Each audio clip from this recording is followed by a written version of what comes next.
hours ago, it was the Columbus State Cougar basketball team knocking off Voorhees College 84-80 on this floor. And now they're right back at it as West Georgia, an undefeated Wolves team, comes inside the Lumpkin Center here on this Saturday afternoon. Hello, everyone. Welcome inside the Lumpkin Center on the campus of Columbus State University. Stephen Williams here with you on Cougar Sports TV as we get set for Cougar basketball. Robert Moore's bunch, 2-1 after the 84-80 victory over Voorhees College. A pesky bunch that was in here yesterday afternoon. And now they'll turn their sights to a West Georgia team that walks in here 5-0 and just defeated CSU a week ago today in Carrollton last Saturday, 73-63 there in the Coliseum at West Georgia. We had a chance to catch up prior to tip-off today with Cougar head coach Robert Moore. Let's hear what the head coach had to say.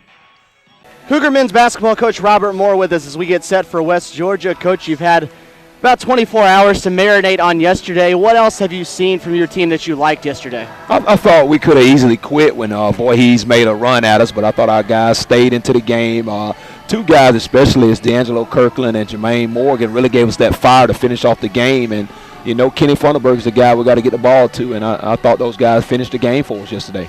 Take me through the last 24 hours for you. You play a game yesterday, you spend 2 hours there. At what point do you then turn to this game today? No, we just told them in the locker room after the game, we just say, guys, we got to put this one behind us. I mean, we won the basketball game. Voorhees gave us a hard, tough game, and I think we needed that. And a lot of times when you get a blowout win, I think guys are a little bit too much confident. But I thought after that win last night, we talked about it in the locker room. We let it go. I went home and watched a lot of film of West Georgia. I watched a little bit of the Voorhees tape. We came in for shoot-around this morning at 9. Had pregame meal at 10, and we here to play West Georgia today. How much did it help that you just saw them 6 days ago and you weren't preparing for a brand-new team? Oh, I think it was good for us because a lot of times when you have to watch 2 and 3 teams at one time, it's pretty tough for you. But we always had the philosophy we're going to go game by game. So we took care of Voorhees yesterday, and we just had a good shoot-around today and went over a lot of stuff that West Georgia does on offense and defense, and I think our guys are prepared and ready to play. What is it West Georgia does best? Oh, I think they run their motion offense with, you know, numerous cuts and screens and back doors, and I think sometimes guys get a little bored and don't want to guard for 35 seconds. So what we're going to try to do today, Stephen, is put a lot of pressure on them so we can create some turnovers off our defense and see can we get some easy buckets, because if you get into a half-court game with them, they're so hard to guard in the half-court. Have you changed the game plan at all from what it looked like last week? Oh, yeah, we did. We just made a few adjustments, but we want to play them zone a lot. They only have one really good shooter, Ryan Godfrey, and he can make threes from outside. If we can take him away, we feel like we can match up with those other guys. I think we'll tat for tat with them, and just who's playing the better basketball today will win the game. You look at the numbers from the last game, they really got on the offensive glass against you all. How do you all avoid that today? I thought a lot of times, and I watched the tape, I thought a lot of times we should have had the first rebound, and we missed it, and they got the second one, and they scored. So second chance points really killed us.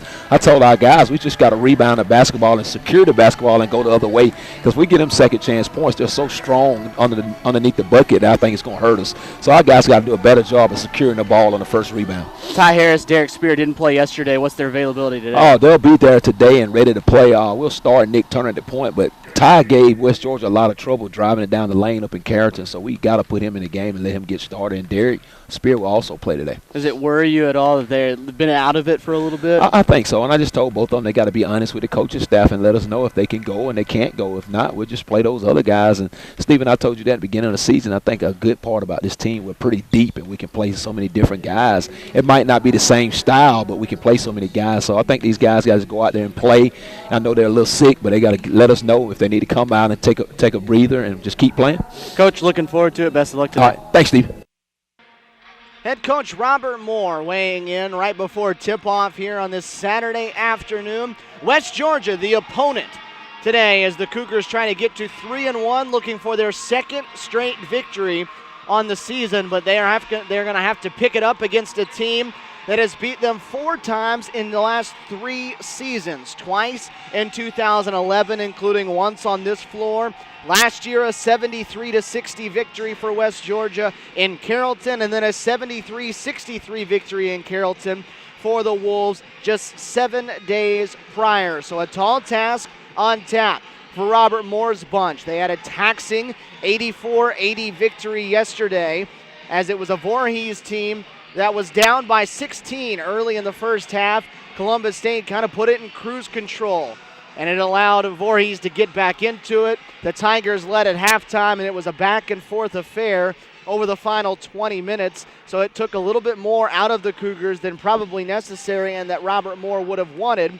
But if you heard BJ Battle yesterday in the postgame, talked about, hey, they're college athletes. This is what they are brought here to do, was play basketball. It's early in the season. They've got plenty of rest. They should be just fine. We're going to send things across the way as we get set for tip to our public address announcer, Brian Salido, who has your national anthem and your starting lineups here from the Lumpkin Center.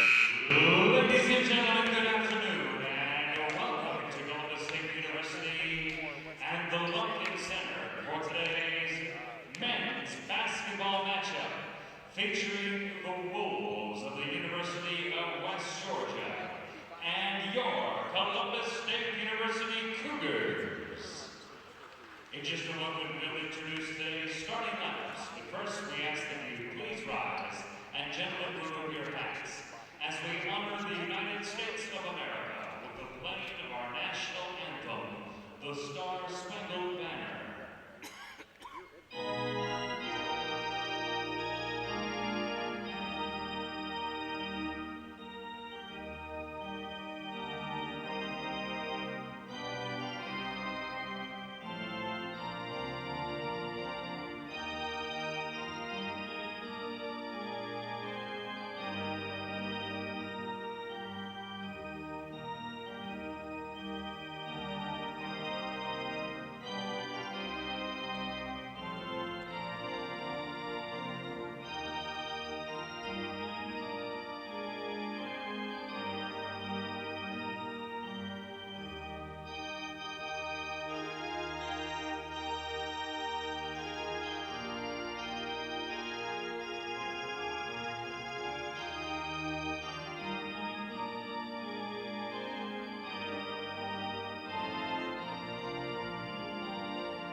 Your starting lineups, your national anthem, and we're about ready to go from Columbus, Georgia. For West Georgia in their road uniforms, the red all the way up and down, the blue lettering and numerals, the white trim. It'll be Thomas Higginbotham along with Ryan Godfrey at the guard positions with Taylor Cochran, a junior from Fayetteville, Arkansas, Levon Gray, a senior from California, and Stephen Thompson, the leading scorer for this team, a junior transfer out of Milwaukee, Wisconsin. On the opposite side for CSU, Shane Hayward. In the middle, Nick Turner, Kenny Funderburk, BJ Battle in the backcourt. And then it's Brandon Dawson at the other forward position as we are officially underway, as it's controlled by West Georgia on the opening tip. CSU in the home white uniforms, the navy numerals, red lettering, looking for its second straight victory, 2-1 on the season. Thompson with his first touch kicks it out. Godfrey, who Robert Moore talked about in the pregame as their three-point shooter, and he gets the opening one to fall from the left wing. 73-63, West Georgia won this matchup on Saturday as Kenny Funderburk drives right into the middle of the paint and draws the foul and will head to the free throw line.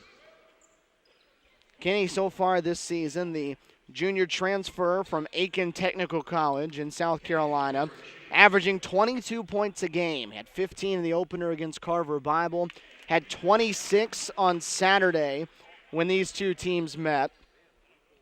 And then he had 25 yesterday against Voorhees, including some big free throws down the stretch. Funderburk splits the pair. He spent a lot of time at the free throw line yesterday. Got there off the opening possession for CSU this afternoon. 3-1. West Georgia in front. Higginbotham drops it down low, or tries to. Nick Turner got a leg on it. The kickball called. Keeps it on that end. 21 on the shot clock. West Georgia team a perfect 5-0 this season. Started their season off with 3 victories over teams out of Puerto Rico as Higginbotham gets rid of it in the middle of the lane. That one goes between the legs of BJ Battle. And I'm going to say BJ touched it before it went out, so it'll stay in West Georgia's possession with 16 showing now. So 3 victories over schools from Puerto Rico as Funderburk comes away with the steal. He'll go one-on-one with Levon Gray, and Kenny just never could get possession of that dribble. He kept trying to gain it and couldn't control himself. West Georgia's other 2 victories came against Point, who we'll see in this building on Saturday a week from today, and then against CSU last Saturday. This is Higginbotham working on the right wing, Godfrey in the corner. You heard Coach Moore in pregame talk about they wanted to trap these guys on the perimeter, and they're doing so early on. Gray underneath, his first attempt doesn't go. Second one not there either, and Shane Hayward with the rebound. CSU wants to push the pace in this one. Turner, a 3 from the right side. It rolls out. Gray high for the rebound. Higginbotham will push it. CSU back defensively. Godfrey spotting up in front of the CSU bench, well short. Thompson's follow, basket, and foul. Stephen Thompson, the 6'4", 230-pound junior out of Milwaukee. A transfer from Oxnard College, a junior college out in California. Been in double figures in every game this season and comes in with a 16-point-per-game average. And he's off to a good start with 3 there as he gets the basket and the foul. As West Georgia will send its first sub into the game, DeAndre Brown, a sophomore out of Bolingbrook, Illinois. 6-1, West Georgia out to an early lead. When they played on Saturday, it was a 30-30 game at halftime. West Georgia getting the best of CSU in the second half. They get the ball into the hands of Funderburk, who lost it driving to the rim. They're going to say West Georgia touched it last. Michael Cooney in his 7th season at the helm there in Carrollton, up off the bench quickly to ask about that call. CSU keeps it. Battle will pull up. A follow-away 3 is short. Last touched by Cochran. So it'll stay with CSU, and with 17:59 showing on the clock, they'll get a brand new 35.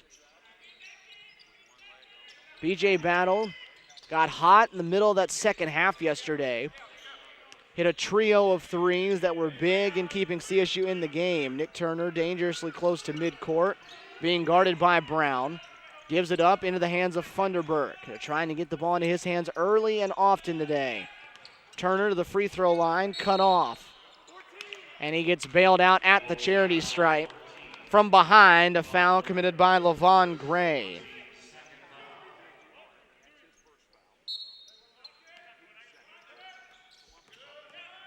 Battle from the elbow, again falling away, doesn't get the friendly roll. So he's taken 2 shots, both of them fadeaways, and he left both of them short. CSU already trailing by 5 as they give Gray a touch outside the paint. Thompson working on Dawson, and Dawson's hit with the foul. Thompson, a guy that plays in the center, he's not very tall, just standing at 6'4", but he is a very wide and well-built individual. Going to be a challenge over the course of this one to keep him out of the middle of the paint. Thompson gets it again left side. Hayward guarding him and forces him to give it up. They swing it around the outside. Gray gets a touch on the opposite block. Working on Dawson. And they're going to say offensive foul against LaVon Gray. With that off left hand, the hook around Brandon Dawson is the second foul against Gray, and he'll have to come out of the game. A 17:05 to go here in this first half, and in his place will come Emory Bernard. Referee right in front of us saying got to the baseline with the off arm, the hook around Dawson.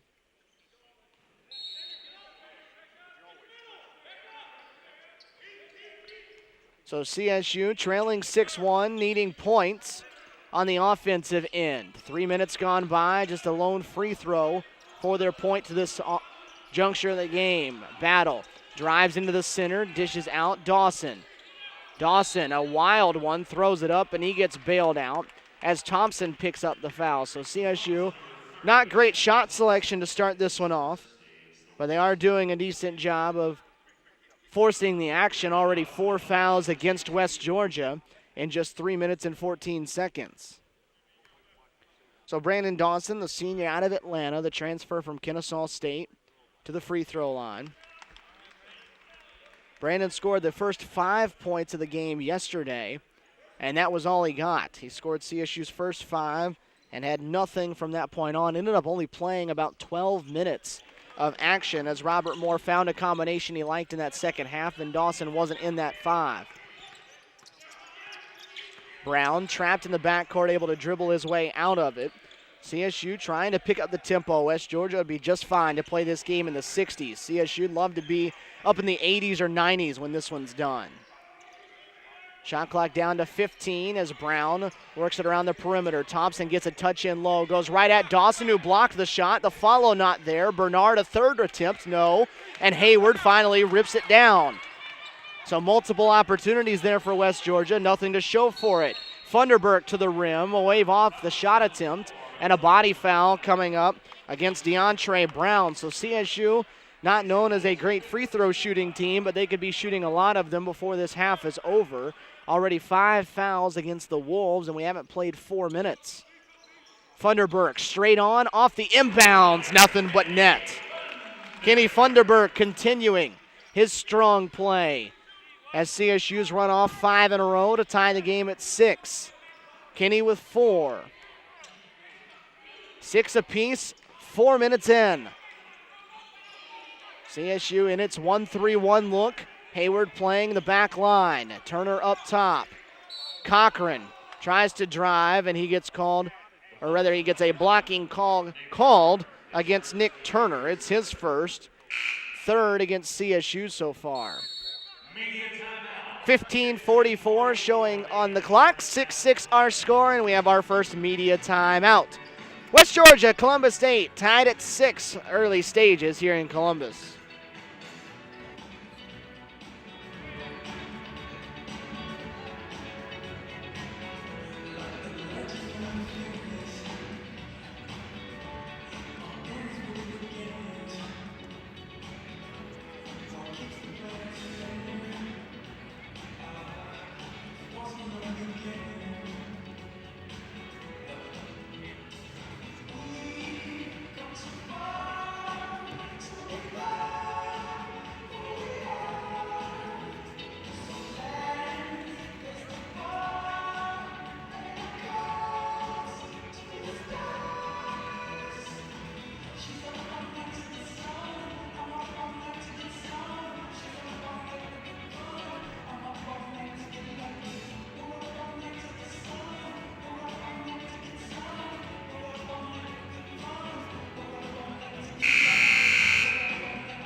Knotted up at 6, opening stages here in Columbus on this Saturday afternoon. Glad you're with us wherever you may be.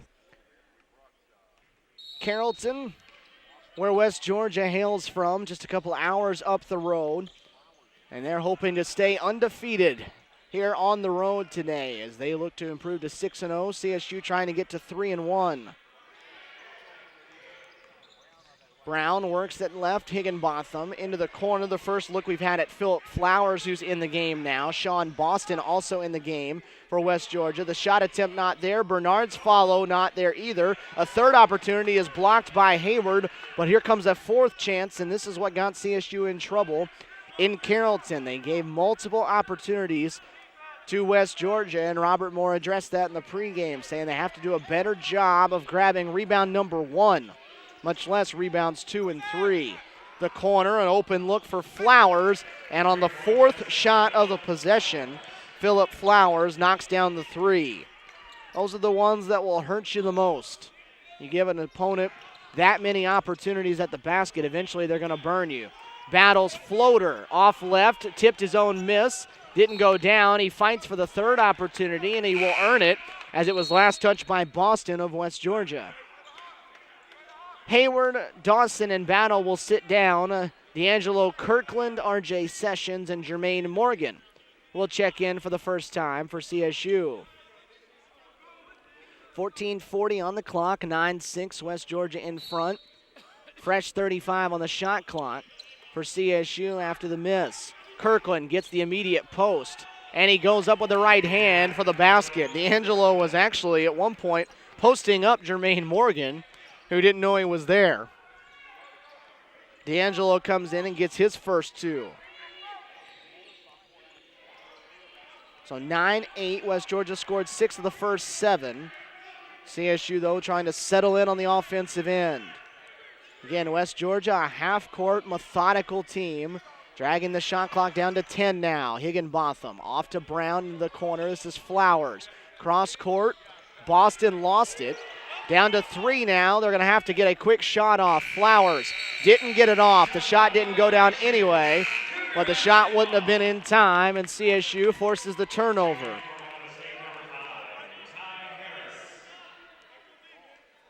Ty Harris, the junior from New Orleans, will check in at the point guard spot. Played just 5 minutes yesterday. He, along with Derek Spear, have been under the weather a little bit. Sick over the course of this week, so Spear didn't play at all yesterday. Ty Harris played limited minutes, but Robert Moore said today they've got to have him, and so he'll be in there, and he's in there early today as D'Angelo Kirkland draws the foul against Emory Bernard, and with 13:41 to go, the next foul will put CSU at the free throw line. That was number 6 against West Georgia. So CSU, a team that only shoots it at 60% from the foul line, have an opportunity today, if they can shoot it better, to really add to their total from the charity stripe. Harris, the follow-away, too strong. Rebound for Boston, and Higginbotham wants to push it. Gets down, doesn't have numbers, backs it out. Flowers close to dragging that pivot foot on the pump fake. Gets it back, and they said he did travel that time. Took a step before he put the ball on the floor. A turnover against the Wolves. It's their 4th. Harris leading it the opposite way. Threw it left. Kinney ducked right. And it ends up in the hands of the West Georgia bench. So CSU's second turnover of the contest gives it back at 9-8 with just over 13 minutes to go. Neither side shooting it very well. CSU at 29%, 25% for West Georgia. R.J. Sessions applying pressure on the basketball. Brown gets it left wing. Back to Higginbotham. CSU putting a lot of pressure on the perimeter. That's what Robert Moore said they wanted to do. Ty Harris now guarding Higginbotham. 8 on the shot clock. Brown tries to split the middle, and he got all the way through it. No one picked him up, and DeAndre Brown has his first 2. Penetrated into the middle of the defense. Sessions for 3. Missed left. That would have tied the game at 11. Higginbotham, the outlet pass. A couple of CSU players run into each other, tipping it away. And it'll stay with West Georgia at 11-8. Dimitri Davis in. Kenny Funderburk will sit down. So CSU with 5 bench players on the floor. Godfrey comes back in for West Georgia, as does LaVon Gray. Gray had been sitting for 5 minutes after picking up 2 early fouls, and Michael Cooney choosing to gamble with him a little bit and put him on the floor with the 2, trusting his senior to be a veteran out there and not pick up number 3. CSU sitting in that zone. Davis comes out to guard Flowers. They swing it around to Godfrey. He'll go cross court with it. Flowers will try another one, and he's got his second from downtown. CSU zone will give up outside shots, and so far West Georgia has a trio of them. Kirkland's long 2 goes down. D'Angelo with an early 4. D'Angelo, a guy with good size at 6'8", but has the ability to step out and knock it down from about 17 feet, which you saw right there. Godfrey hemmed up in the corner by Kirkland. Good defense by the big man.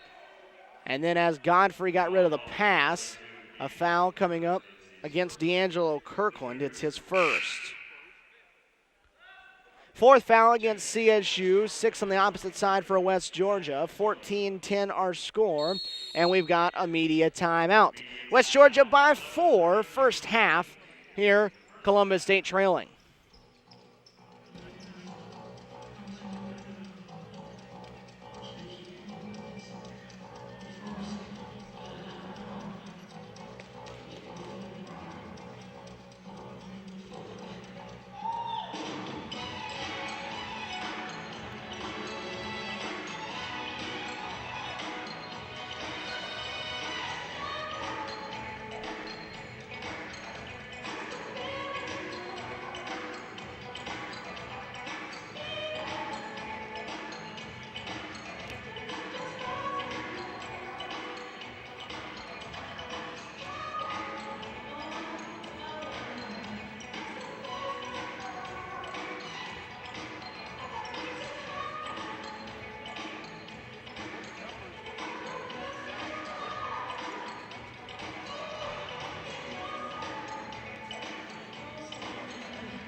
West Georgia on top, 14-10 with possession of the basketball coming up after the foul.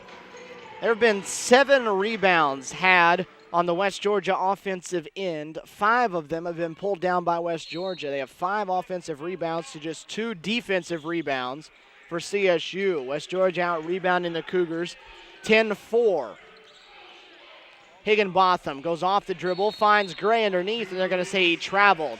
I don't think Gray was expecting that pass from Higginbotham.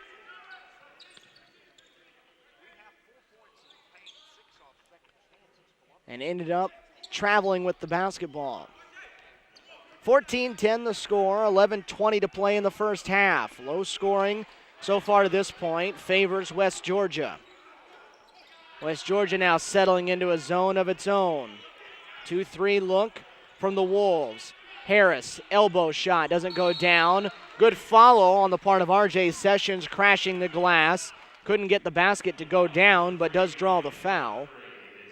Ryan Godfrey picks up the foul. That's 7 against West Georgia, and 2 shots coming up for R.J. Sessions. R.J., a guy that CSU is looking to get a little more out of on the offensive end. Just averaging 3 points a game, a guy that's arguably the best pure shooter for this CSU team. Struggled with his shot a little bit so far this season. He's just 1 of 10, counting his miss today from beyond the arc. But a guy that can score and score in bunches, and they're waiting for that breakout moment for him. The freshman from right here at Columbus Northside High School. Gets both free throws to go down, his first 2 points of the game, and CSU gets an opportunity to press off the make. They get it into the front court in the hands of Stephen Thompson, who just checked back in, and they break the press just fine. West Georgia has never trailed. Lead it by 2 here as Thompson gives it up. Gray couldn't hold on to it. Sessions comes away with the steal. Pushes it the other way. Davis will drive and kick out. And we've got an offensive foul coming up against Dimitri Davis. Got caught up in the air. Crashed into the defender and picked up the offensive foul, his first. And gives away the opportunity to tie the game at 14. CSU still with its second 5 on the floor. Harris, a starter for the first 2 games, hasn't been in the starting lineup the last 2 because he'd been sick as West Georgia gets numbers. Tallene with his first attempt from outside, doesn't go down. Rebound fought for, controlled by Gray.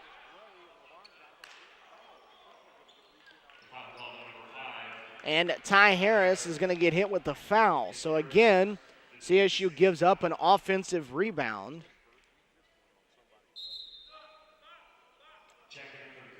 As they've struggled in that department. Derek Spear will check in for the first time, give Ty Harris a rest. Derek didn't play at all yesterday after missing a lot of the week with an illness. And now we've got an illegal screen off the inbounds coming up. And now a warning has been issued to Michael Cooney, and he's been hit with a technical foul. Didn't like the foul call. Levon Gray had just picked up his 3rd foul on an illegal screen off the inbounds. That set Michael Cooney off, and he's picked up the technical foul. So it'll give CSU an opportunity to tie this game up, and they'll have possession with 10:25 to go in this first half. Michael Cooney hit with the technical foul. RJ Sessions, the one they'll send to the free throw line. That was foul number 3 on Levon Gray, and we haven't even played 10 minutes yet. RJ knocks them both down. He's got 4 all from the free throw line. We're tied at 14, and CSU will have the basketball. Emery Bernard back into the game. Levon Gray forced to sit, and you would imagine we won't see him at all for the rest of this first half. That's 3 now on the senior out of Milpitas, California.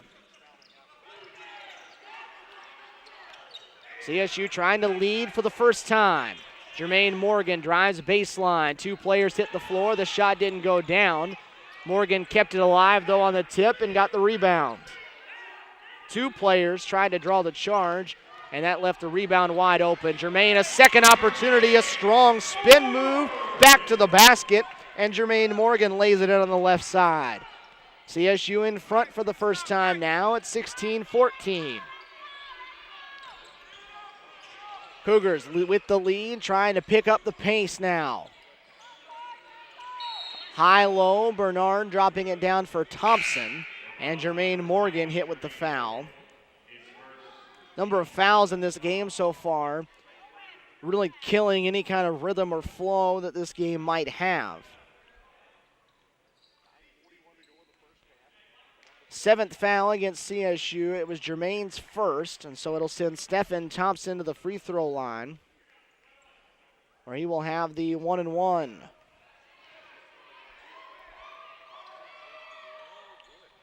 Thompson had an and 1 early in the game. Had not scored since that point. At the line, adding to his total. Misses the second one. And that one was last touched by Jermaine, tipped down off of his hand, and it'll stay with West Georgia, so another offensive second opportunity. Higginbotham will come out. Cochran comes back onto the floor. It's Cochran along with Boston, Godfrey, Tallene, and Thompson in red for West Georgia.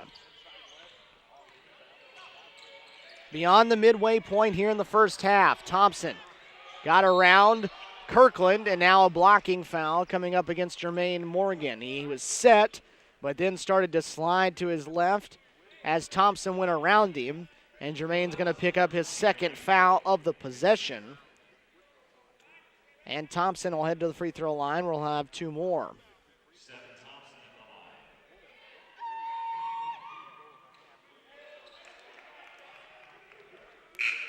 Jermaine will check out after picking up the second foul. That'll give Brandon Dawson an opportunity to come back into the game.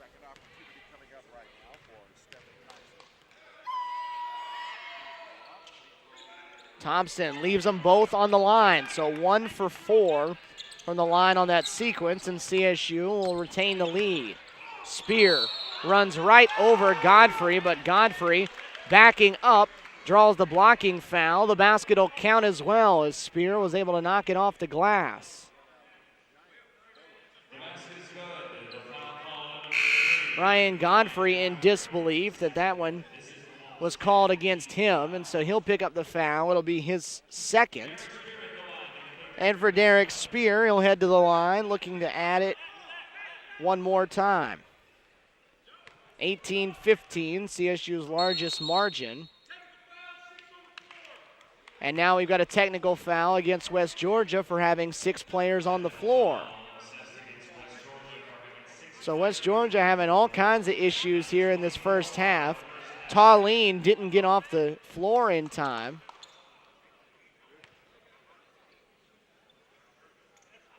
And so West Georgia hit with a team technical foul in addition to the one that Michael Cooney already has in this game.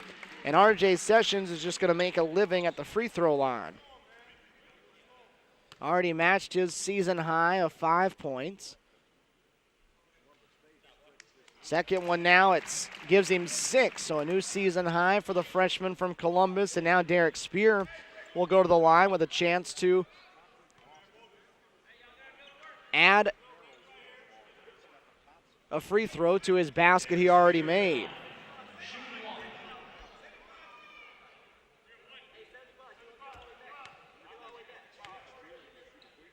Derek Spear can't get the free throw to fall. 20-15 though, CSU out by 5.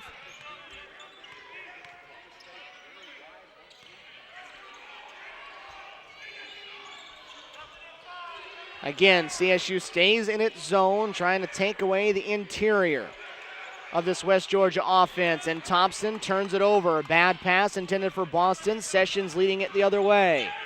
Goes with the carry is what's going to get called. He tried to make a move in the center of the lane and carried the basketball. A big smile on his face as he walks back to the other end. The turnover on CSU is its 5th.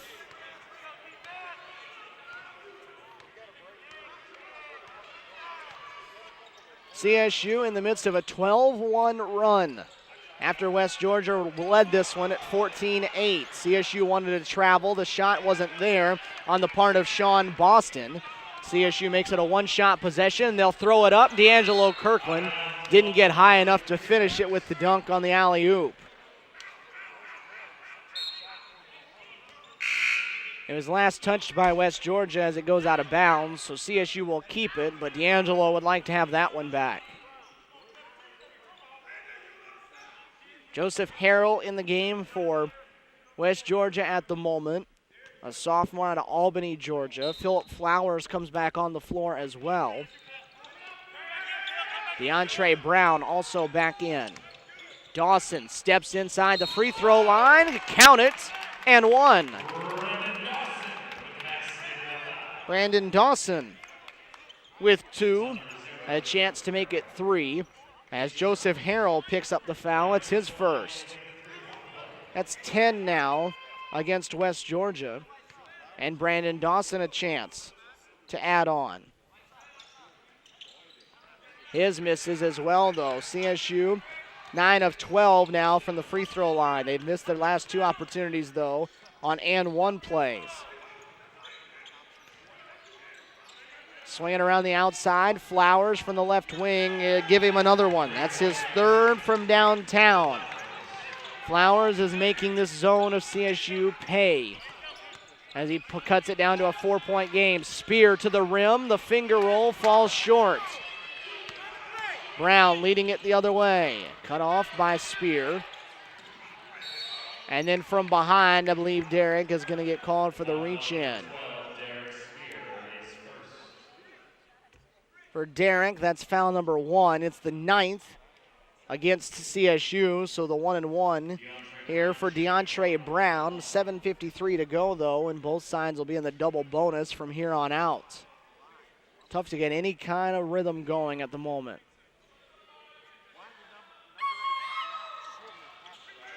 Front end miss on the part of DeAndre Brown, so missed opportunity as CSU has it the other way. RJ Sessions again can't find it from outside. Brown the rebound, and he'll push it down to the opposite side. Flowers well off, and now we've got some pace to the game. Funderburk with the right hand off the glass and down. Kenny Funderburk with 6. Pace pushed the other way by Brown. He'll choose to slow it up, though, as CSU back defensively. That's the style of game CSU would like to play. Push it when you have the opportunity. Harrell double teamed at the elbow. Gives it off to Cochran. Funderburk gambled against Thompson, didn't get to it. Shot clock at 13. Underneath, Thompson on the baseline. His shot doesn't go down. Tipped around. Thompson touched it last. 24-18. CSU in front by 6. 7:04 to play. Media timeout on the floor. Columbus State in front on this Saturday afternoon.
Stephen Williams back here with you on Cougar Sports TV. 7:04 to play in this first half. 24-18. Columbus State in front of West Georgia. Cougars in the midst now of a 16-4 run as Funderburk drives right. Has that one pitched out of there by Harrell. Brown the opposite end. Goes between the legs, finds Flowers on the right side. Robert Moore directing traffic as CSU settles back into that zone, and Funderburk picks off a lazy pass. BJ Battle with it. The finger roll misses. Easy miss in transition for CSU. And back the other way comes West Georgia. Cochran off to Brown as the Wolves will slow it down. CSU forcing turnovers but not making it count on the opposite side. 9 turnovers against West Georgia as Harrell's hook doesn't go down, but the follow on the tip for Stephen Thompson. Thompson now with 6.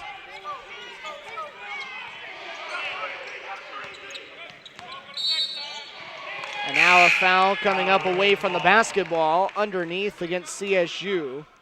It'll go against Shane Hayward. That'll be his second. Robert Moore will leave him on the floor, though, with 2 fouls. Cochran will come out. Godfrey will come back in for West Georgia. Godfrey, the senior from Rockingham, West Australia, back on the floor playing with 2 fouls. Battle, the steal again. Can he finish this time? He goes up with a right hand, and this time working on Thompson. BJ Battle is able to finish it off, and Michael Cooney wants to talk things over. Not happy with his Wolves. Battle the layup in transition. 26-20. CSU in front by 6, 5:40 to play. 13 years ago, Columbus State played in an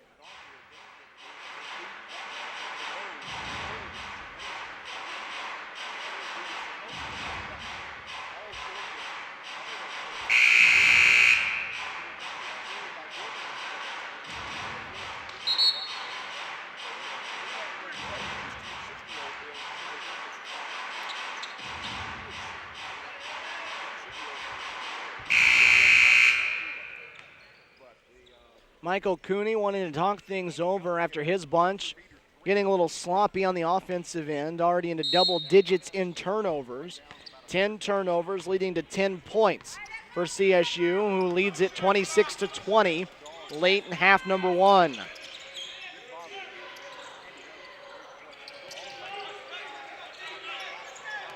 West Georgia has made just 3 two-point field goals as Godfrey drops it off for Thompson. Thompson will draw the foul against Shane Hayward, and that's going to be his third. So Shane Hayward stayed on the floor after picking up foul number 2, and he, like Levon Gray on the opposite side, now has 3 fouls here in the first half. Stephen Thompson, a guy that's very physical underneath the basket, gets to the free throw line with a lot of frequency. He shot 41 of them coming into today in just 5 games. So you do the math, that's 8 free throw attempts per game on average. And he's already been there a handful of times this afternoon. 7 by my count. Thompson with the 2 free throws cuts it back down to a 4-point game. D'Angelo Kirkland has checked into the game in place of Shane Hayward, who has the 3 fouls. Nick Turner also back in at the point guard spot. Dimitri Davis doubled up on the baseline, off to BJ Battle. He'll pull up from 10 feet, and BJ has back-to-back baskets. BJ with 15 in yesterday's game, played well. Higginbotham leading the way at the point guard spot for West Georgia. CSU dropping back into a man-to-man now, switching up the look. Higginbotham just didn't see that one into his hands. The pass from Godfrey went right through the midst of Higginbotham. And it's an 11th turnover against West Georgia. They're struggling in that department. So far, so good defensively for CSU. 4.5 to go in the first half. Kirkland, a 3 goes down for the big man. D'Angelo Kirkland, and with his first 3 of the season, he's now 1 for 2. As he knocks that one down, he has 7, and on the opposite end, Higginbotham will head to the free throw line after Nick Turner commits his 2nd foul. So D'Angelo Kirkland showing he's got a little bit of range on that jump shot. His season high is 7. He has, or rather his season high is 8. He has 7 already today as Higginbotham misses the free throw. Harrell will check out. It'll be Sean Boston that will check on in place of him. 31-22 is the largest lead for CSU at 9. Higginbotham's 2nd free throw is good. His first point of the game. West Georgia just 4 of 9 for the free throw line, though, and they're a team that doesn't shoot it well. Just 56% as a team for the year. Screen set, Battle, a high arcing 3, touches nothing but nylon, and it's a double-digit game now at 11, 34-23, and BJ now has 7. He told us yesterday, you get 1 to go down, and all of a sudden you think all of them are going to go. As Kirkland blocked that shot by Thompson. CSU a chance to add on. West Georgia got back in transition and slowed Derek Spear up, who's in place of Nick Turner, who just picked up his 2nd foul. BJ Battle coming off the curl. Kirkland with it up top, playing on Thompson. He'll look for Davis underneath. Godfrey tipped it away. It'll go out of bounds and stay with CSU with 14 on the shot clock. Media timeout, though. CSU trying to pull away in half number 1. A good stretch for them. 3:26 to play. They lead it by 11.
Columbus St. out to an 11-point edge, 34-23. They lead West Georgia with 3 and change remaining here in the first half. Columbus State trailed this one 14-8. Since that point now, they're on a 26-9 run, trying to continue to add to their lead. D'Angelo Kirkland with a mismatch underneath, and they're going to say he pushed off before he could get that ball. He was working against Ryan Godfrey, who was giving up 5 inches at least. But D'Angelo pushed off and was called for the foul. It's his second, and he'll step off the floor. So CSU will sacrifice some size as Kenny Funderburk will come in place of D'Angelo Kirkland, who now has his second foul. Fouls aplenty across the board in this first half. 23 fouls between the two teams. Up top, they swing it to the corner for Flowers. Double teamed in the corner. Had to kick it out, down to 16 on the shot clock. Boston left side. Flowers will drive just inside the free throw line. The 2 doesn't go down. Rebound tipped around, pulled in by Thompson, who lays it in. Another second chance opportunity for West Georgia. That's now 10 of their 25 points off second chance. Dawson won't even get a chance to put that one up as BJ Battle gets hit with the foul. That's his first. Called for an illegal screen there, backing down a defender as Higginbotham will check out. Cochran in. Tauline comes back in place of Flowers. So it's down to a 9-point game now. 2.5 minutes to go. Cochran at the free throw line, steps in and goes off the glass, and Taylor Cochran has his first 2. Down to a 7-point game now. CSU led it by 11, but 4 in a row after the timeout for West Georgia, pulling them within 7. Wolves led this one by as much as 6, as Dimitri Davis throws up a wild one, nowhere close. Godfrey pushing it to the corner. Tauline has to save it in. Last touched by BJ Battle as the pass was driving Tauline out of bounds. 1:55 to go now in the half, and it'll stay with West Georgia.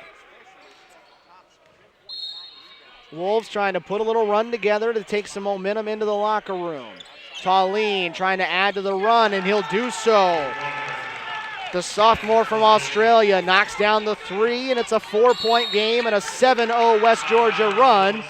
And Robert Moore will take a timeout for Columbus State. What was an 11-point game is now down to 4. 1:45 to go in the half. Columbus State leading it 34-30.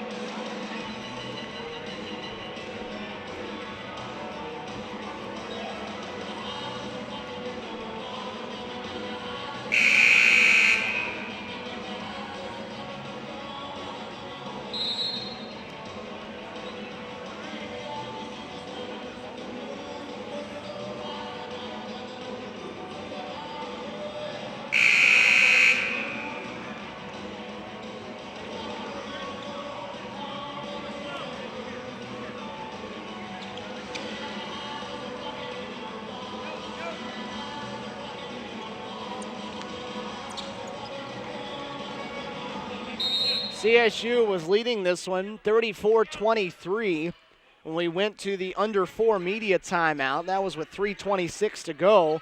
It's since that point a little less than 2 minutes of game action. It's been a 7-0 run for West Georgia and a chance to continue it as Funderburk missed near the rim.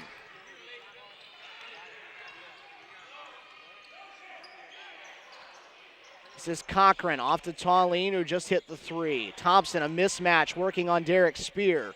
Tauline will try for a second in a row, and he's got it. It's a 10-0 run in a 1-point game. That's the 6th tray of the game for West Georgia. Battle, the crossover. The 3 is short. Rebound for Thompson and a foul from behind, and West Georgia, with 1:02 to go in this first half, will walk to the other end with a chance to take the lead at the free throw line.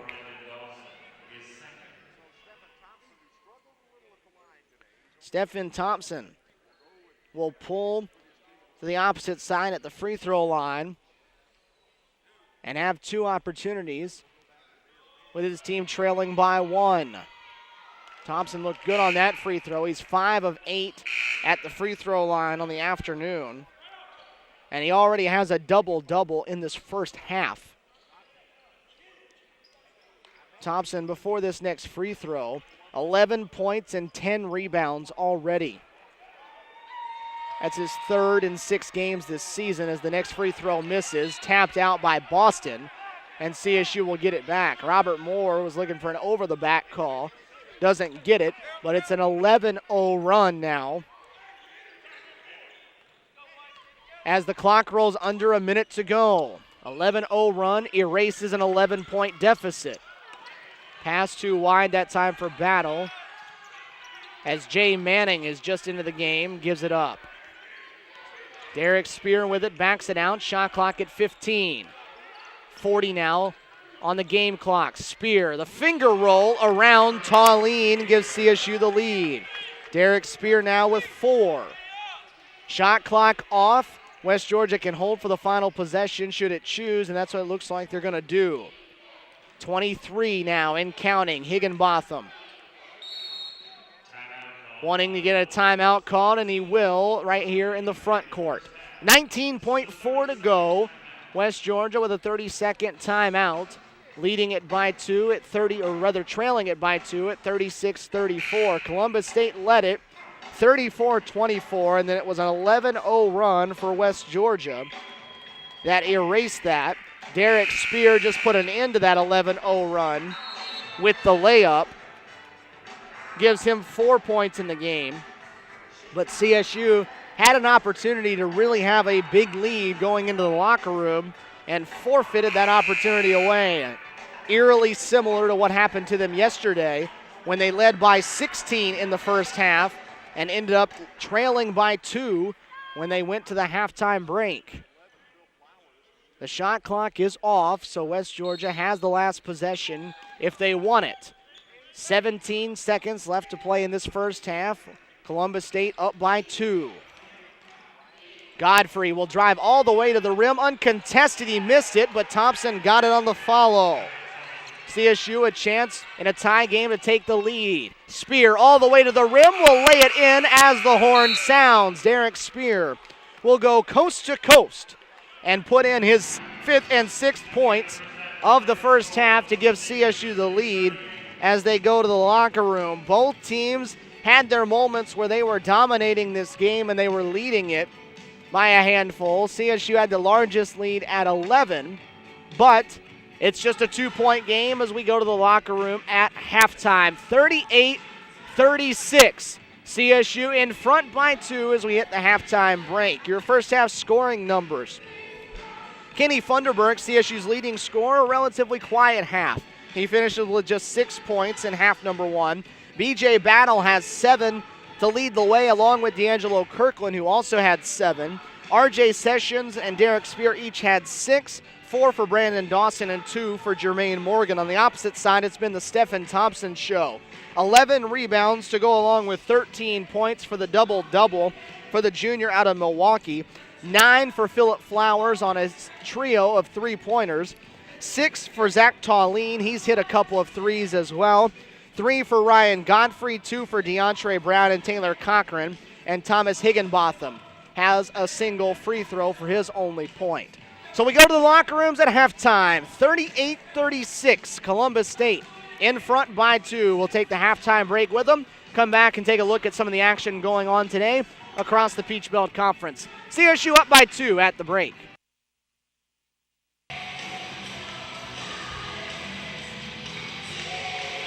Stephen Williams back here with you on Cougar Sports TV. Columbus, Georgia, where we are. The Lumpkin Center as Columbus State leads it 38-36 as they get ready for the second half against West Georgia. Columbus State led by as much as 11. West Georgia led at one point by 6 points.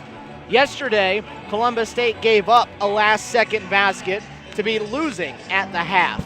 Today, Derek Spear gave them one as the horn sounded to put them ahead by 2 38-36 as they went to the locker room. Some of your other first half numbers: CSU shot 46% as a team in the opening half, 13 of 28 from the field. They were 3 of 8 from beyond the arc and 9 of 12 from the free throw line. On the opposite side, 41% for West Georgia, 6 of 8 though from downtown. They shot threes at quite a high proficiency level. 6 of 12 though from the free throw line for West Georgia, so it was a bit of a struggle from the charity stripe. CSU getting out-rebounded badly, 23-15, including giving up 9 offensive rebounds to West Georgia. That has turned into 12 second-chance points, a lot of those belonging to Stephen Thompson. Where CSU is winning this game so far has been in the turnover battle. West Georgia's turned it over 11 times, and CSU has capitalized for 13 points off of those turnovers. Just 8 CSU turnovers and 6 points off of that for West Georgia. For the second straight day, Columbus State is the first of the games to go off in the Peach Belt Conference. Today, the only game playing right now is this one. There's a lot more, though, coming up later on. Lander at 3:30, so about an hour and a half from now, will host Southern Wesleyan. Flagler has a home matchup today with Palm Beach Atlantic. Young Harris playing in a Thanksgiving Classic up in Owensboro, Kentucky. Had a wild one yesterday, winning 108, or losing rather, 108-106 in overtime. They'll have Wilberforce coming up at 6 o'clock tonight. Georgia Regents will host Payne, and Armstrong will be in the Eckerd College Classic for the second straight day after falling to Tampa in a very low-scoring game yesterday.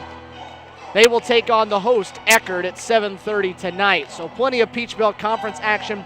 We are 2 weeks away from conference play kicking off for CSU. The first actual conference game is coming up on Monday night. Georgia College and Francis Marion will get together.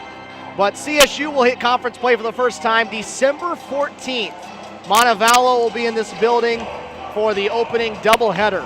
That's 2 weeks exactly from today.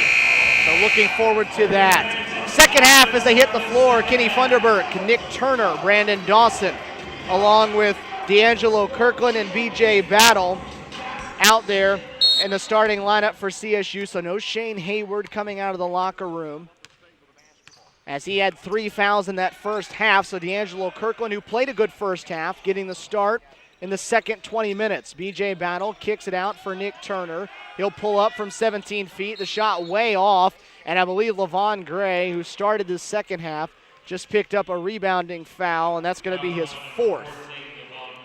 LaVon Gray lasted just 4 minutes in that first half before picking up 3 fouls. He had just 4 minutes of game action. Picked up his 3rd foul at the 10:25 mark. And Gray now, who just kicked a chair over on the bench, picked up foul number 4 as the shot doesn't go down, and Stephen Thompson has the rebound.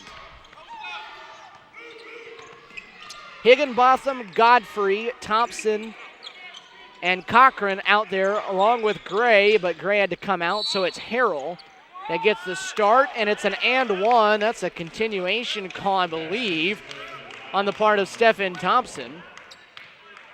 But Thompson picks up the basket and the foul, as the foul was against Brandon Dawson. And that'll be his 3rd, and so he'll have to come out. So Stephen Thompson, who had an outstanding first half, to the line to add to his total. Thompson knocks it down, and now DeAndre Brown will check in place of Thomas Higginbotham.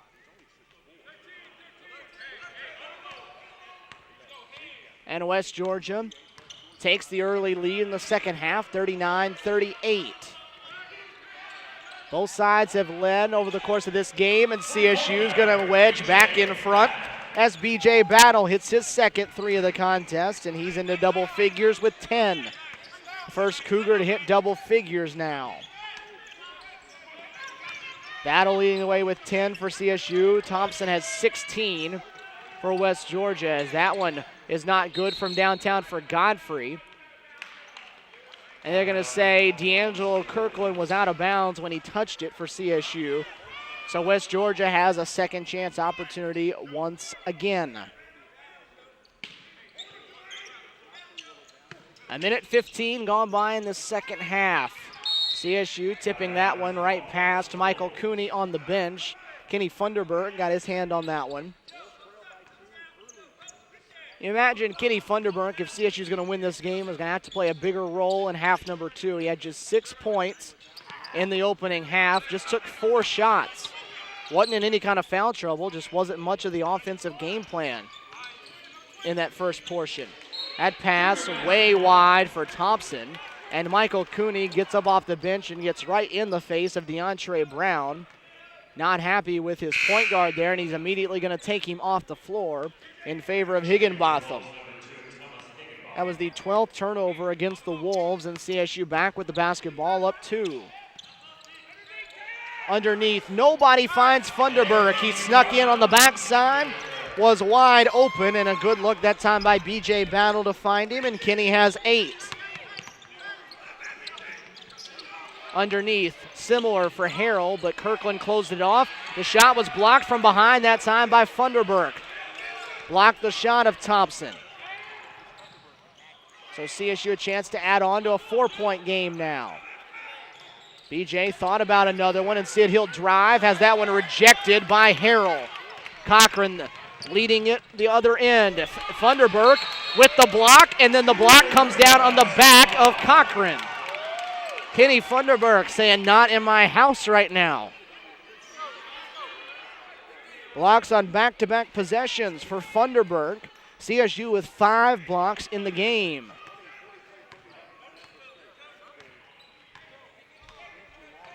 So Kenny saying nothing's going to come easy here as a foul comes up away from the ball against Joseph Harrell. And so this second half starting very similarly to the way the first half did. A lot of fouls against West Georgia.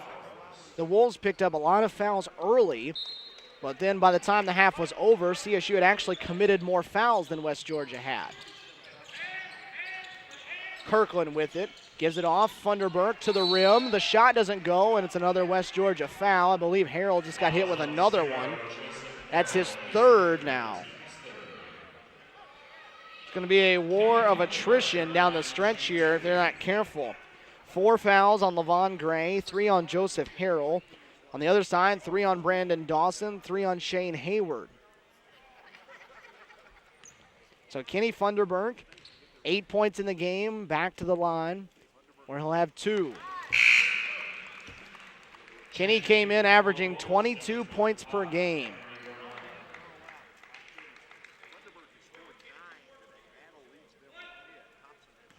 Harrell will come out with the 3 fouls. Emery Bernard, the junior out of Atlanta, back into the game as that one spins out. And now a foul coming up on the rebound against D'Angelo Kirkland, who, guess what, has 3 now.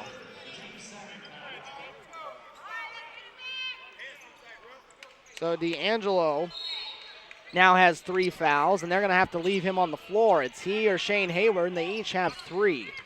Brandon Dawson, the other one that plays in the post, has 3 as well.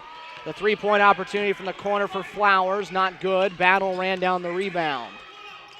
BJ into the corner, Funderburk, a left corner 3, doesn't go, off the back rim.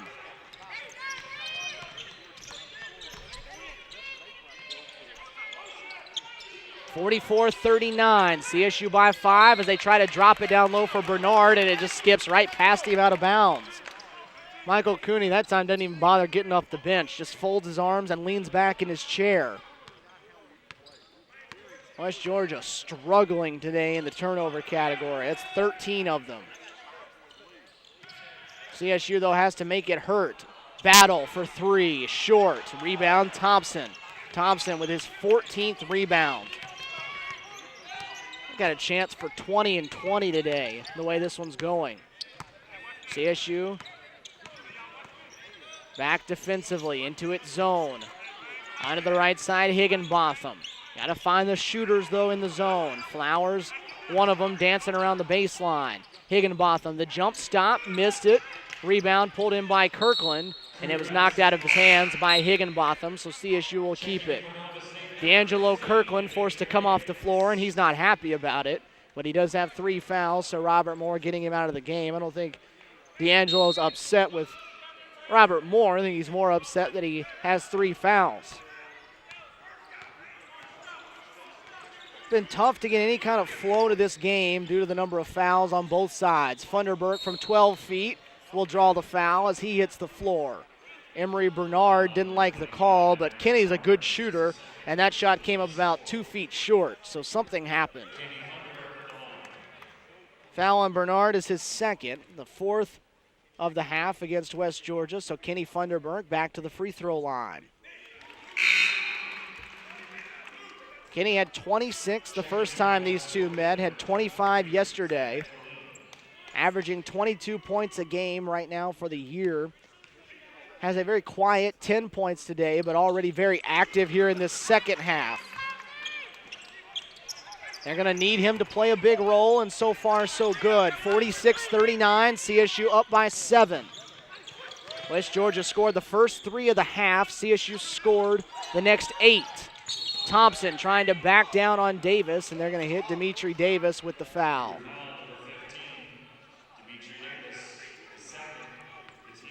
Both sides having issues with the refereeing in this one, but you will say this, they've been tight, but they've been tight on both ends.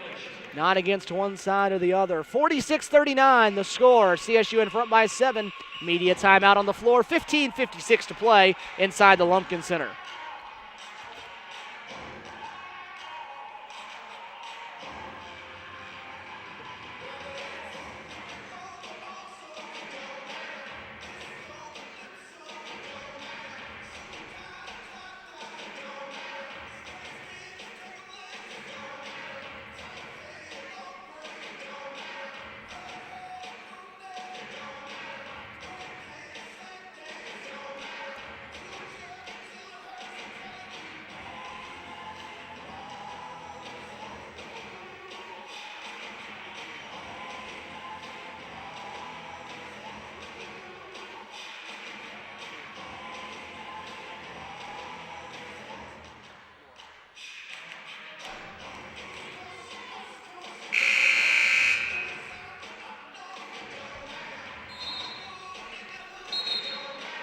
Also going on right now in Columbus State Athletics, Jonathan Norton's Lady Cougars are underway now in the Peach Belt Conference SIAC Challenge going on in Americus today at Georgia Southwestern.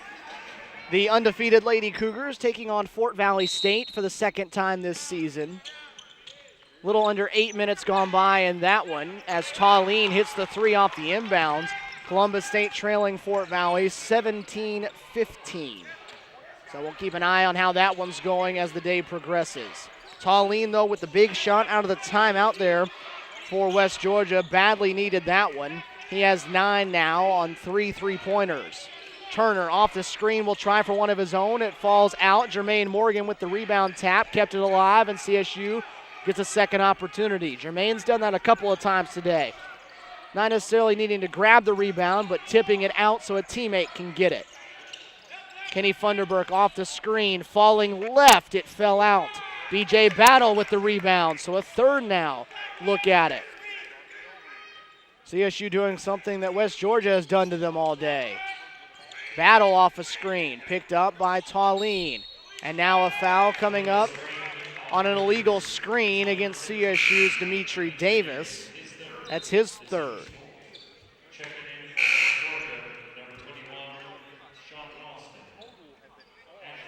So CSU is running out of guys that have any kind of size because of foul trouble. Jay Manning comes into the game. Played just 1 minute in the first half, but now he's going to play in the middle of this zone for CSU as West Georgia turns it over again on just a bad pass. CSU's pressure hasn't been too hounding here in this second half. West Georgia's just making sloppy passes. 46-42, Funderburk drives and dishes. Battle goes to the corner for Turner. Underneath, Jermaine Morgan hit with the offensive foul. Jermaine Morgan hit with his third.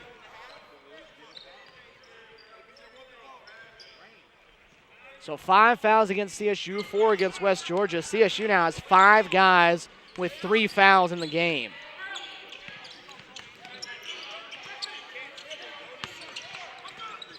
And again, another pass from West Georgia that just finds its way out of bounds. Michael Cooney just looks baffled on the sideline as he's going to check Godfrey out, get Cochran in. It's stunning to watch a team as good as West Georgia is throw pass after pass after pass out of bounds without being pressured, just sailing them right out of bounds. Shane Hayward just checked in for CSU. They go right to him, and his shot goes halfway down and falls out. Higginbotham on the hesitation goes right at BJ Battle, and he'll draw the foul. For BJ, that's his second. There may not be anybody left in this one by the time we're done. 14:07 to go. It's the 6th foul against CSU. Second on BJ, and Thomas Higginbotham to the free throw line where he'll have 2. West Georgia, by the way, from here on out, will be shooting free throws on every foul, so that should be fun.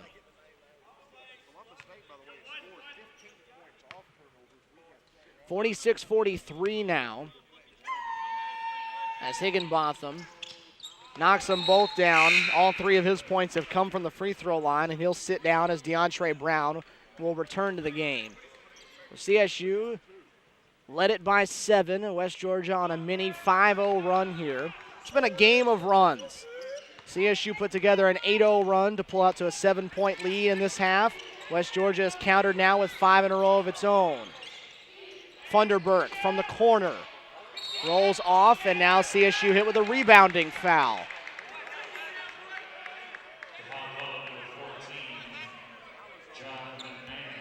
Jay Manning hit with the foul. It's his first.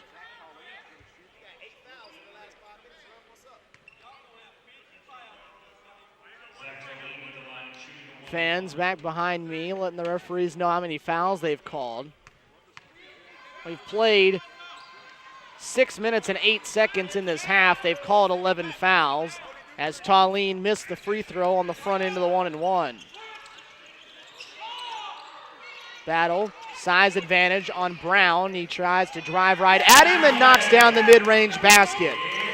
BJ Battle with a rare basket in this half that actually comes from the floor and not the free throw line.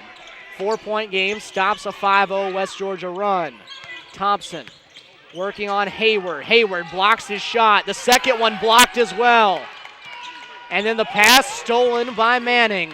Good defensive possession for CSU. A pair of blocks for Shane Hayward and a steal. And now they're going to give Shane an opportunity working against a smaller Sean Boston. The hook over top of him is good. Strong 30 seconds for Shane Hayward right there. That's the guy Robert Moore recruited out of Middle Georgia College. 6-point game, 50-44. That was about as dominant a 30 seconds as you can play as a big man. 6-point game again as CSU gets 4 in a row back. Boston long 2, off to the left. Rebound and follow is there for Boston, who got it himself. And before the long outlet pass, it becomes a timeout, West Georgia.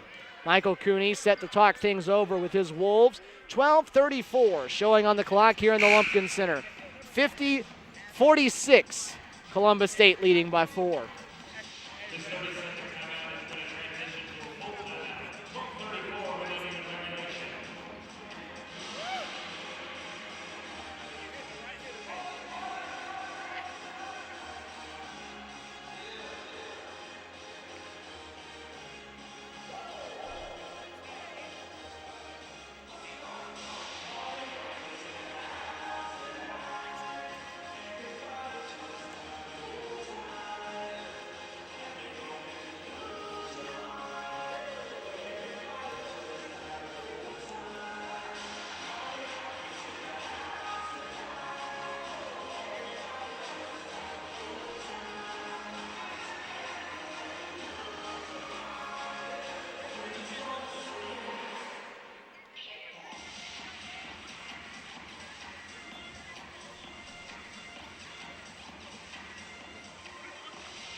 Neither side lighting it up here in the second half from the field. CSU just 4 of 13 from the field for 31%. And believe it or not, that's actually the better percentage of the two teams. West Georgia's 3 of 11 for 27%. 50-46, Columbus State in front. They've led for the majority of this second half. There was just a few seconds that West Georgia held a 39-38 lead. Thompson trying to front Hayward as they try to get him the basketball. Shane asking for it. He finally does get it. They're going to wave the basket off and call the foul against Stephen Thompson.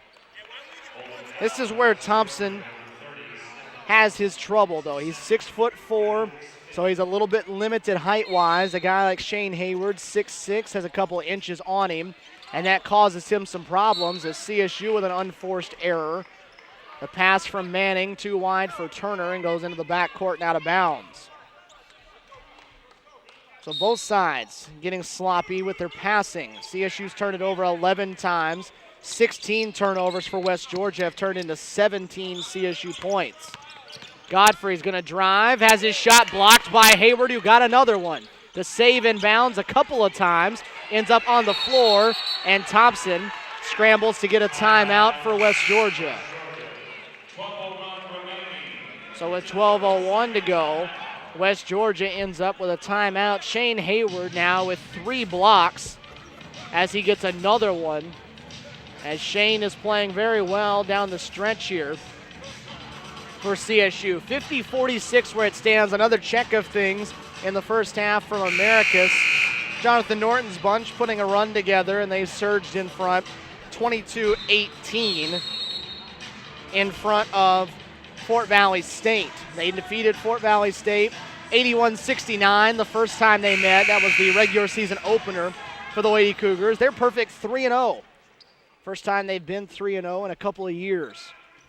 Trying to run that to 4-0. They get Albany State in Americus tomorrow at 2 o'clock. So they're hoping to be 5-0 at weekend's end.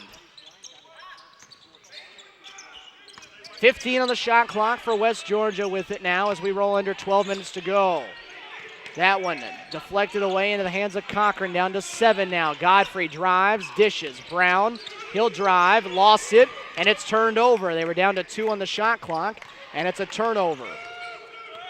Robert Moore calling out the play. D'Angelo Kirkland back on the floor. He's playing with Shane Hayward now, so CSU going with its biggest lineup.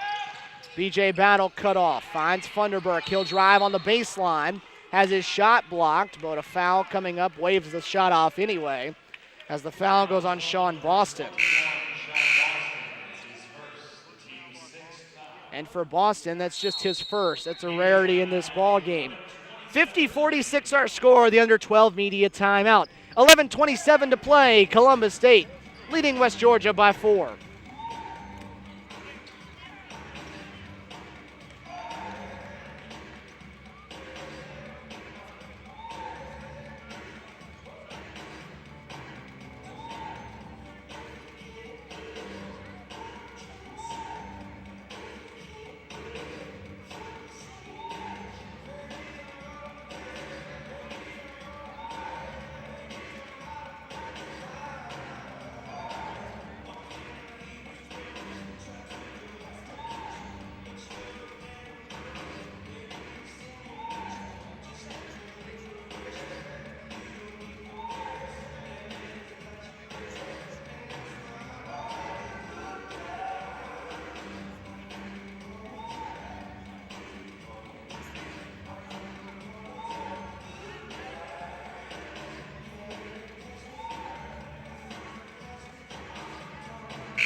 Columbus State by 4, 50-46.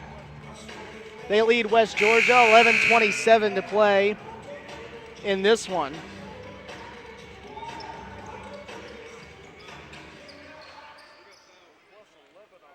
Nick Turner will inbound it for CSU after the foul against Kenny Funderburk on his drive. The inbounds pass, though, is stolen away. DeAndre Brown took the inbounds pass right out of the air.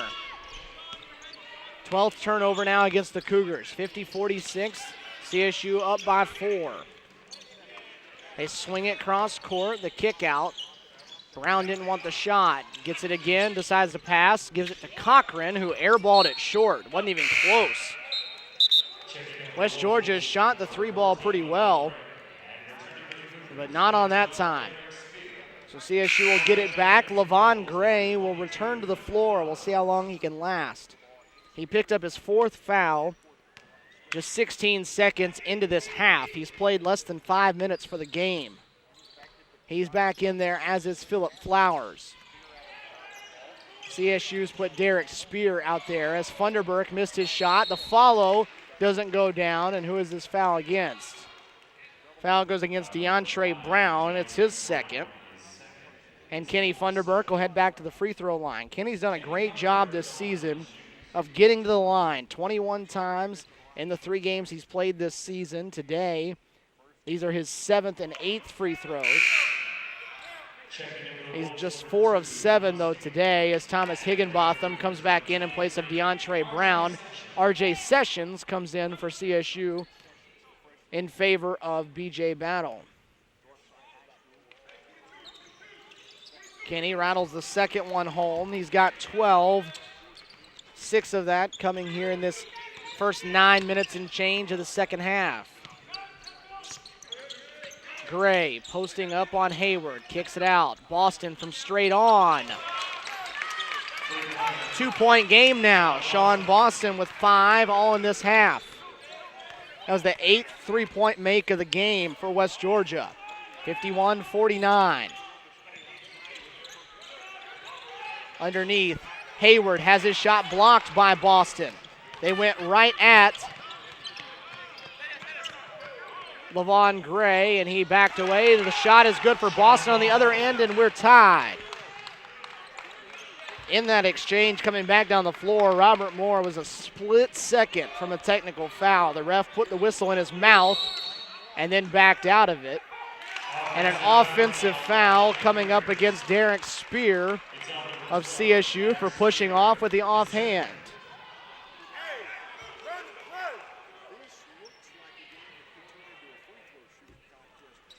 That was the 8th foul against CSU, but player control foul means no free throws, even though both teams are in the bonus. Tied at 51, West Georgia's led by just 1 point in this half at one time as Shane Hayward throws another shot out of bounds. Nothing is coming easy right now in the paint for West Georgia with Shane Hayward back there defensively. That's his 4th block, all of them in this half. 23 on the shot clock for the inbounds.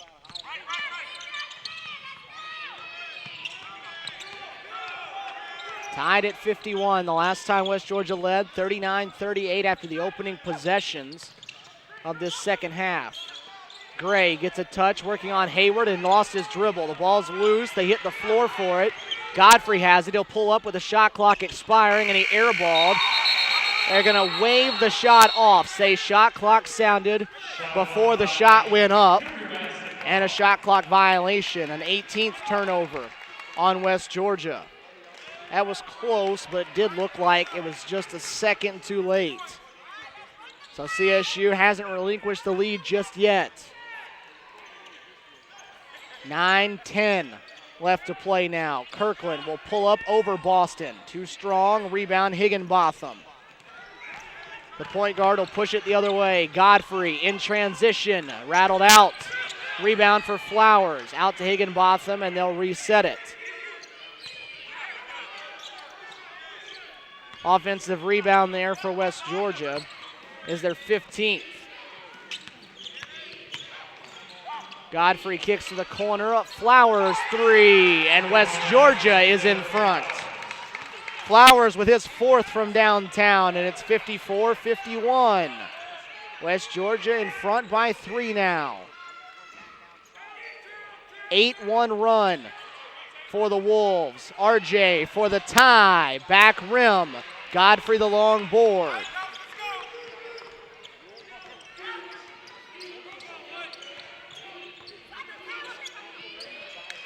Flowers loose for a second, didn't take the shot though.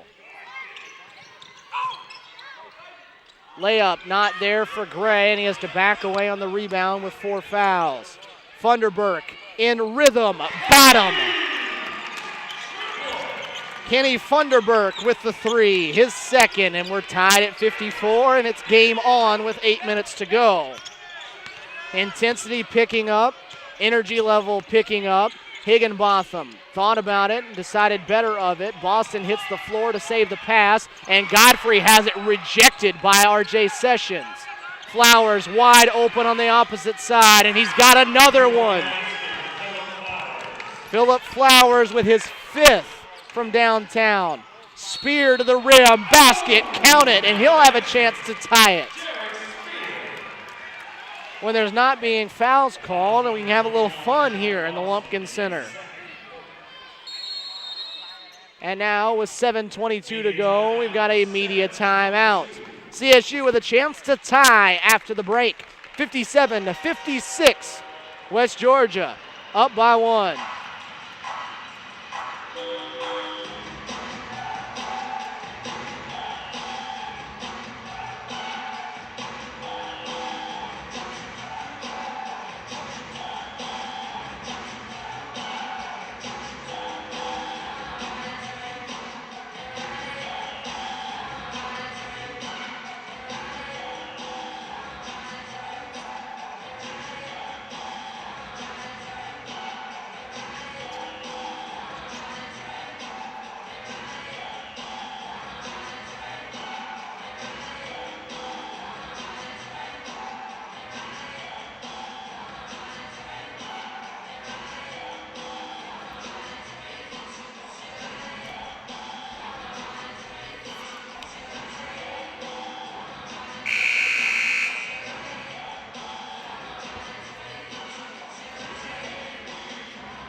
Columbus State trailing this one 57-56.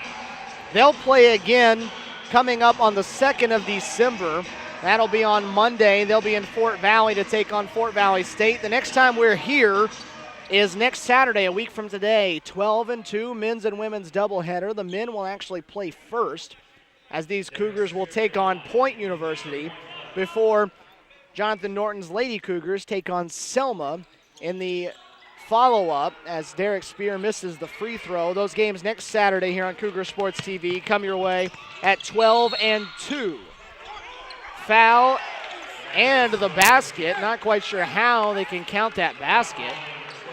Foul looked like it occurred out near the free throw line, but they went ahead and counted it for Higginbotham, who puts West Georgia up by 3 after the foul committed by Derek Spear as his 3rd.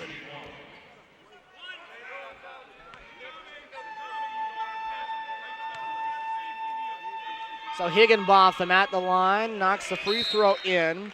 That gives him 6.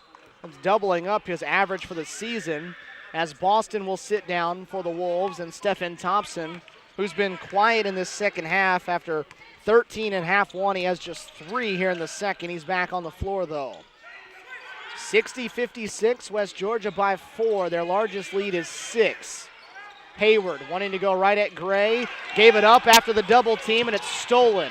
Flowers to the other end, gets the layup in transition, and it's a 6-point West Georgia lead. Flowers has 17. He's the game leader now. Spear will try a 3. Rattles home. Derek Spear having his best game by far this season. He's got 11. CSU needed that one in the worst of ways. It's a 3-point game now, 62-59. 6.5 to go here in the Lumpkin Center. Off to Thompson. He's working on Hayward. Bodies him up, and B.J. Battle stole the pass. Another bad pass on the part of the Wolves. That was their 19th turnover.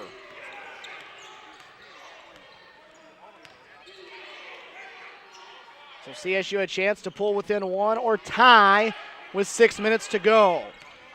Funderburk goes away from the screen, just inside the elbow, knocks it down.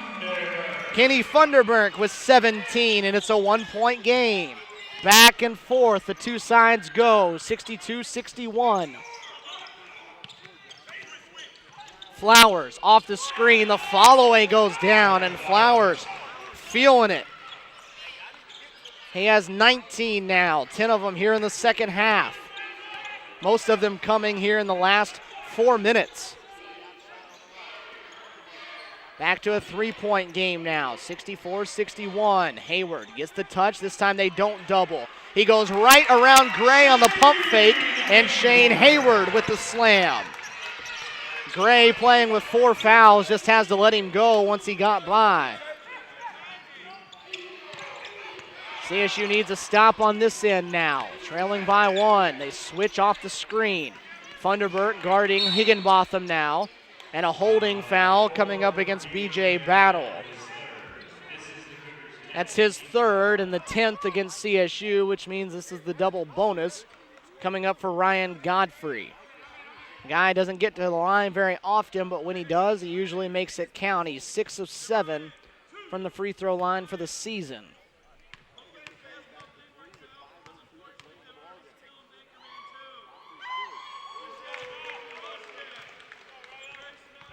Godfrey hit a 3 on the opening sequence for West Georgia.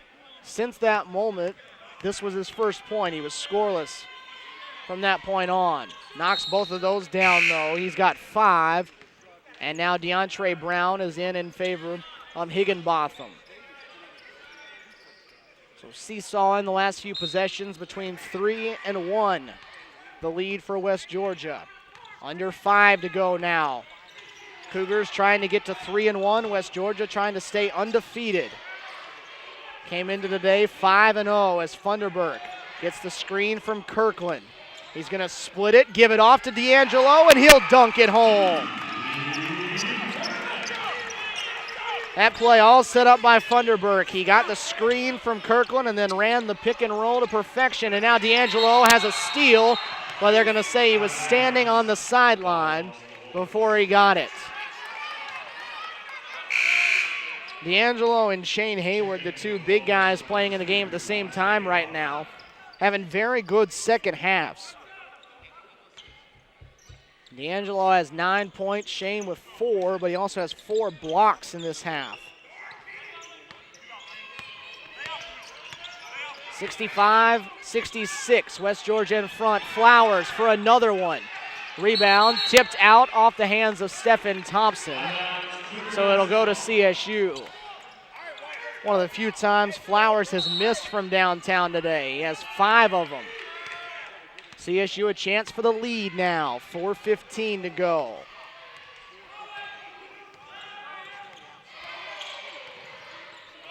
They get it in the hands of Funderburk. They're going to run the screen again to this time with Hayward. Funderburk goes away from it, though. The follow-away missed on the backside. The tip fell out. Battle had the tip there, but it fell off. So it's still West Georgia by 1. Thompson with it now. Guarded by Hayward. Kirkland helps out. Higginbotham gets it, cutting to the basket. Thompson was double teamed, found a cutting Higginbotham to the rim for 2. Hayward double teamed, goes cross court, and a bad pass, gives it up. CSU saying it was tipped. The referees saying no, it wasn't, and with 3:29 to go, our final media timeout, West Georgia by 3. 68-65, West Georgia in front.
Another update for you from Americus, where the Lady Cougars are in action, and they're running away with it now. They're shooting the lights out against Fort Valley State. 66% from the field are the Lady Cougars right now, and they're winning 47-28 with a minute and change to go over Fort Valley State as they try to get to 4-0 on the season. So closing in on halftime, and so far so good for the Lady Cougars. The men, though, need to do a little work here in the final 3 minutes. Thompson drives to the rim, got caught on the underside of the basket, got his own miss back. The shot up and no good, and D'Angelo Kirkland called for the foul. For D'Angelo, that's his fourth.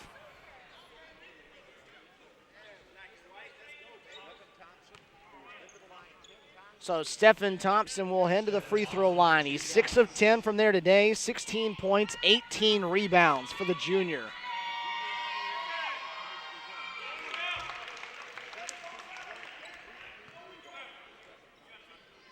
(69-65). West Georgia's largest lead has been 6. Closing in on that number here is Thompson. Back rim on the second one. Rebound for Kirkland, so it stays a 4-point game with 3:05 left. CSU needing a basket now. Where do they go to get it? Funderburk working on Flowers. He's double teamed as he started to drive. Drives again, shoots it over 2 defenders. A bad shot for CSU, and a rebound for Thompson is his 19th. So now West Georgia, a team that loves to play half court, will use a little clock. Godfrey all the way to the rim, left hand, it fell off. Rebound tipped into the hands of Flowers, though, and West Georgia can run 35 more. 2.5 left to play now. Still a 4-point West Georgia lead.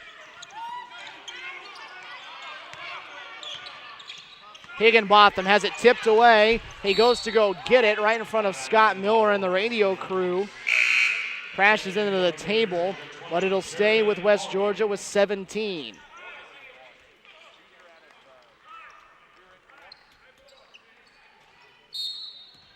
So 2:18 to play, 4-point game. 15 on the shot clock now. Jermaine Morgan into the game for CSU in place of Shane Hayward. Higginbotham into the lane, the floater, missed to the left, rebound tipped around, and it's going to stay with West Georgia, and this has been the story of the game for CSU. They can't get defensive rebounds. And Robert Moore now wants to take a timeout to talk things over. CSU struggling to grab defensive rebounds, and West Georgia trying to run the clock out on them here inside the Lumpkin Center. 2:04 to play. West Georgia 69, CSU 65.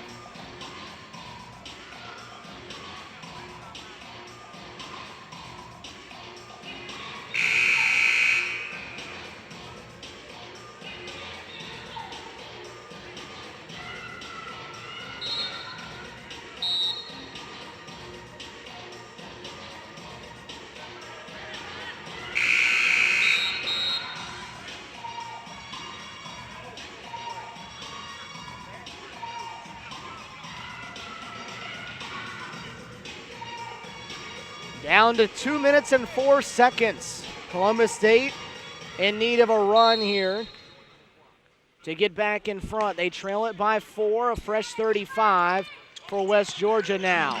Higginbotham's not going to use it as D'Angelo Kirkland throws his shot out of the lane. Outlet pass, though, is stolen away. CSU had it back and turns it over. So 2 missed West Georgia shots and a block, and CSU doesn't give it back at all. And D'Angelo Kirkland is a little bit lame as he messed up his ankle, it looks like, after he came down after the block. The 3 is a backbreaker there from Ryan Godfrey. It makes it a 7-point game. Funderburk to the other end will draw the foul, but it's a 7-point game as Ryan Godfrey hits the 3 to make it 72-65, and CSU with no one to blame in that last sequence but themselves.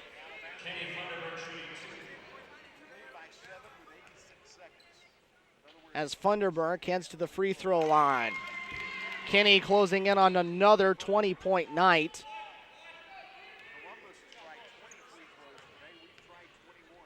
Has 18, make it 19 as it's a 5-point game.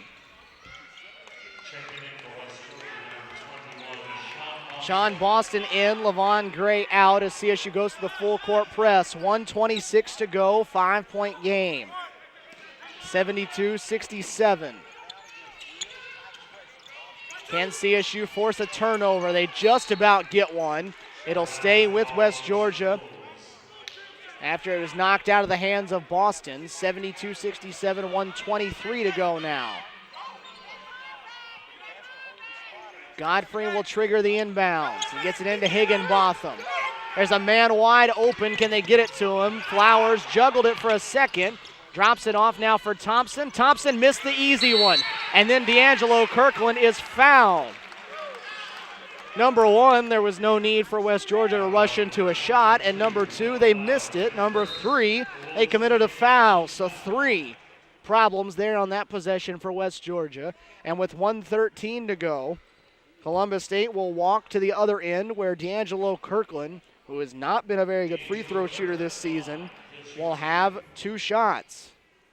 D'Angelo, his first free throw attempts of the day, he's 3 of 9 for the year. 2 huge opportunities here, and he can't knock the first one down. Cochran and Gray back in, Higginbotham out along with Boston. D'Angelo needing to knock this one down to pull CSU within 4.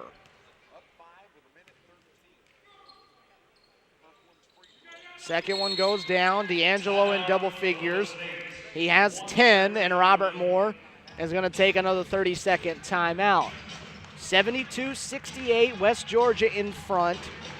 Both teams in the double bonus at the free throw line.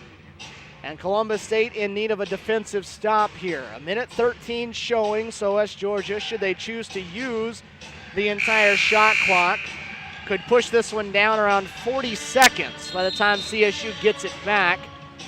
So Columbus State likely is going to have to foul eventually in order to get back in this one. Otherwise, they're going to need to force turnovers. No need to foul right away. Play this possession out, see if you can force a turnover. And again, neither one of these 2 teams shoots free throws well, so we'll see if that comes into play. West Georgia, just 13 of 21 today, 62%, and they're only 56% for the season, so it's not like they shoot lights out from the line. They get it into the hands of Thompson, who's double-teamed right in front of the CSU bench. There's a tie-up, and the possession arrow favors West Georgia, so they'll keep it.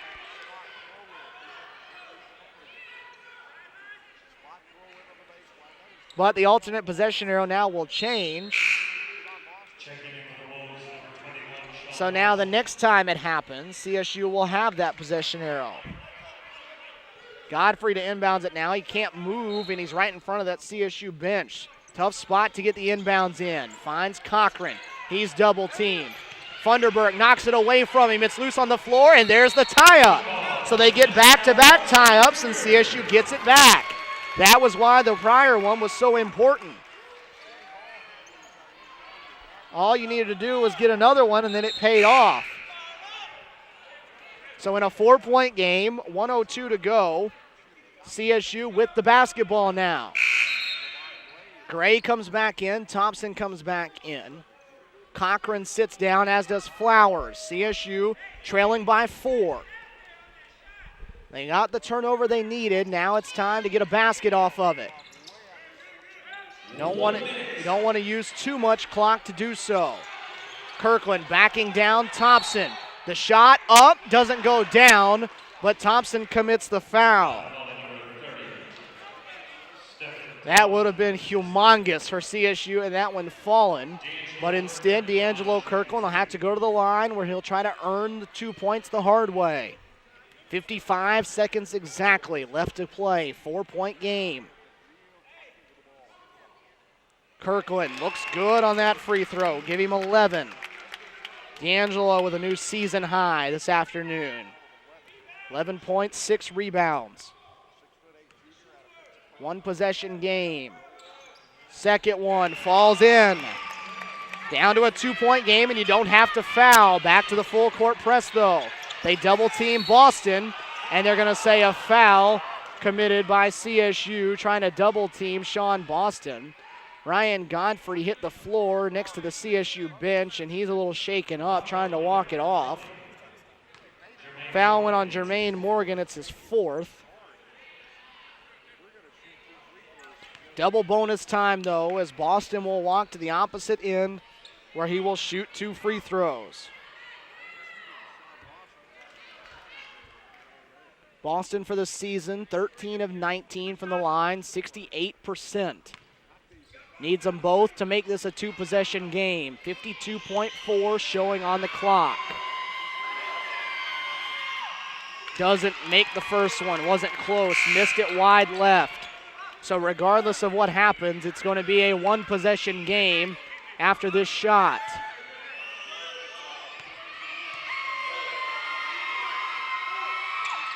Boston's second is good. Boston now has 8. He'll check out in favor of Cochran, 73-70. CSU trailing by 3. They're giving themselves a chance. No need to go for the 3 here unless you get it in rhythm. Still plenty of time to get 2 and foul on the other end and keep the game alive. Spear almost turned it over, though. Higginbotham almost forced it. Battle getting set to take the shot, and we've got a timeout called by Robert Moore. B.J. Battle missed the shot, so a well-timed timeout by Robert Moore. 40.1 showing on the clock now, 73-70. Columbus State with plenty of options on the court. They've got 4 of their 5 players out there in double figures in scoring. Kenny Funderburk, along with Phillip Flowers for West Georgia, leads the game with 19 points. B.J. Battle, D'Angelo Kirkland each have 12. Derek Spear has 11. So plenty of offensive options. And again, with 40.1 showing on the clock, it's not necessary that CSU goes and gets a 3-point shot here. Plenty of time for them to keep the game going, get an easy look at a 2, and then go to the other end, foul, and force West Georgia, who's missed 9 of its 23 free throws today, to try to knock 2 of them down again. CSU trailed this one 72-65 after Ryan Godfrey hit a big 3. They've worked their way back down to just 3, though, and they have possession of the basketball. Turnovers on the full court press and missed free throws have kept CSU alive. Kenny Funderburk will inbounds it on the sideline. Shot clock at 23. That's not an issue, though. CSU will get a shot off well before that. Funderburk with it. Into the corner, it goes for Battle. He throws it, almost turned over, and it is turned over on the other side. Cochran will miss the dunk. It's still alive for CSU. 23 seconds to go. Battle for the tie. Good! B.J. Battle with the 3 for the tie, and Robert Moore takes time out. Taylor Cochran had the steal, had the dunk, and missed it. It would have put the game away. And then on the other end, B.J. Battle buries the 3 to tie the game at 73 apiece. 5-point turnaround, and CSU has knotted it up with 19.4 seconds to go. West Georgia will have the final shot if they want it. 19.4, 73-73. Where does Michael Cooney choose to go with this shot? Stephen Thompson has 17 points. Phillip Flowers has 19. Flowers, though, isn't on the floor. It's Higginbotham, Cochran, Godfrey, Gray, and Thompson. 19 seconds to go. Final opportunity for West Georgia in regulation. Spear, pressure in the backcourt, guarding Higginbotham.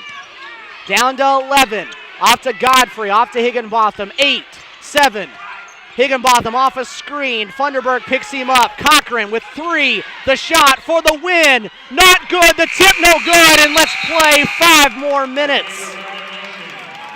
Overtime coming up here inside the Lumpkin Center.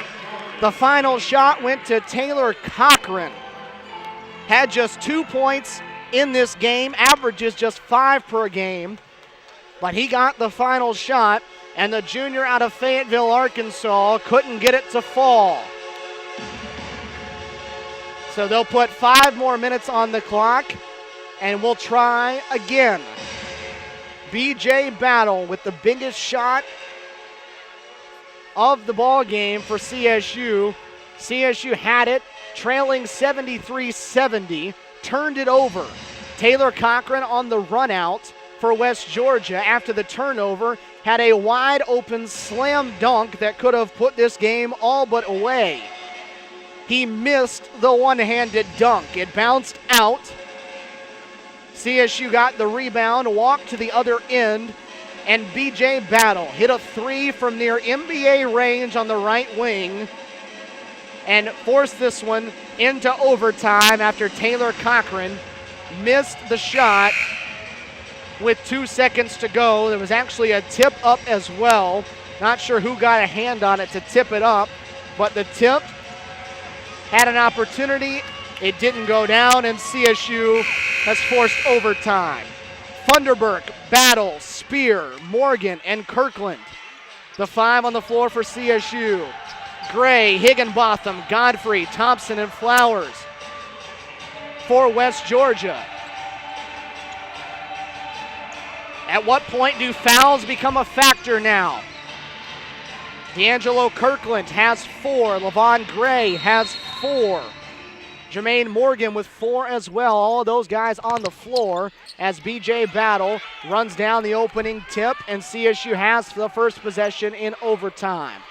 First overtime that we've played this season inside the Lumpkin Center. Kirkland missed it. Jermaine couldn't get up high enough for the follow.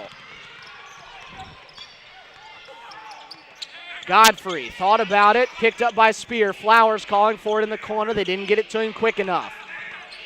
Higginbotham off a screen. Godfrey is wide open, and he missed it. Rebound for Flowers on the offensive side, and then he turns it over. Funderburk can't control it, though, gives it right back. Scramble mode, find the shooters. Flowers in the corner. He's got another one. Phillip Flowers with the 3 puts West Georgia back up by 3.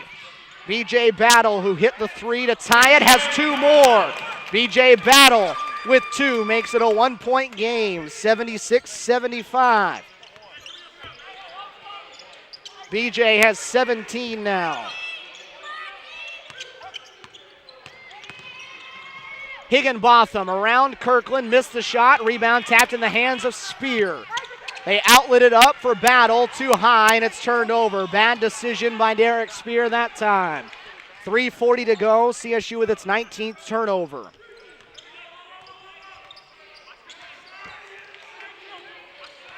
Higginbotham drives around Spear, dishes off. Flowers will try for another one. That one missed well right. Rebound tapped out by Gray over the sideline, and CSU will have it. Flowers has made 6 of them today from beyond the arc. West Georgia by 1.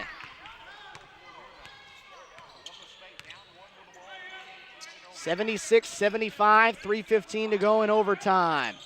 Spear trying to find Funderburk, who got behind Flowers, and Flowers, all he can do is commit the foul. It'll be his second, and Kenny Funderburk will head to the free throw line.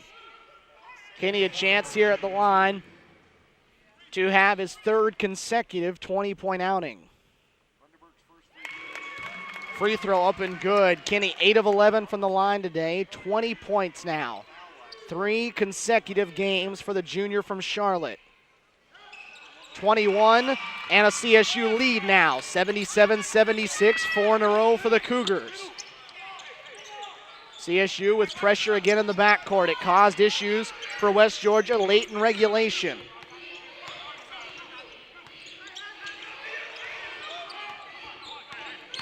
Higginbotham Looking for somewhere to go, finds Flowers. Down to 15 on the shot clock. Flowers needs some help, finds Higginbotham, down to 10. Thompson gets a touch, working on Morgan. He'll spin around him, go baseline. The shot doesn't go down. He got his own miss, and he's fouled, and Kirkland or Morgan is done. Jermaine Morgan is the one that picks up the foul, and that's it.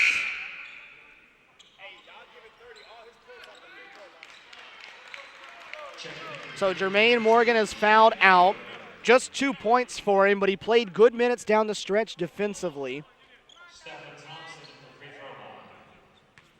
But Stephen Thompson will head to the free throw line. We'll have 2 now. Thompson, 17 points and 20 rebounds. Free throw, bounces around and goes down.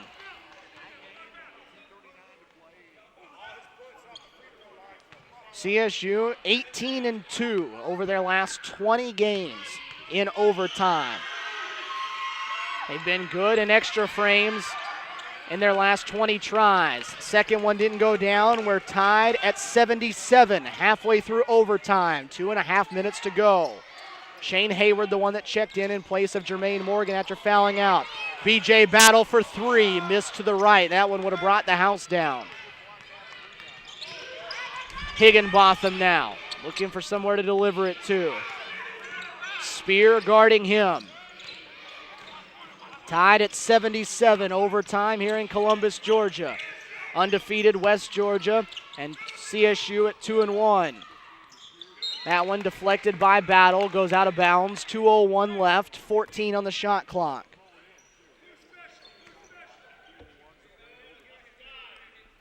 If you're just joining us, BJ Battle, the one that sent us into overtime.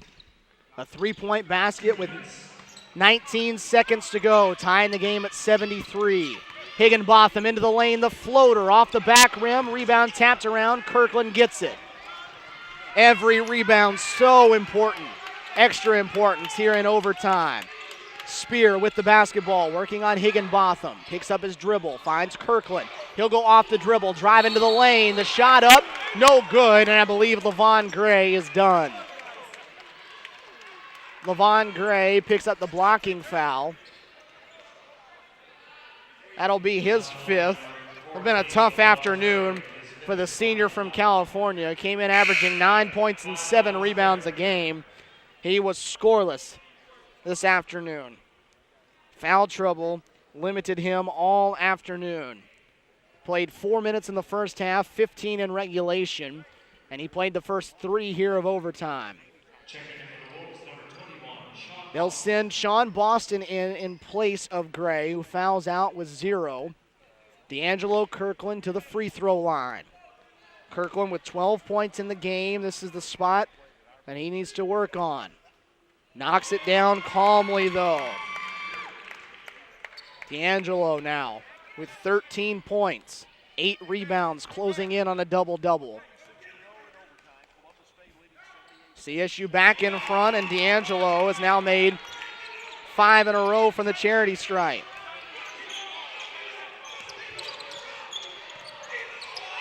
Stolen away from behind. Funderburk behind the back and the lay-in. Kenny Funderburk, the steal and the layup.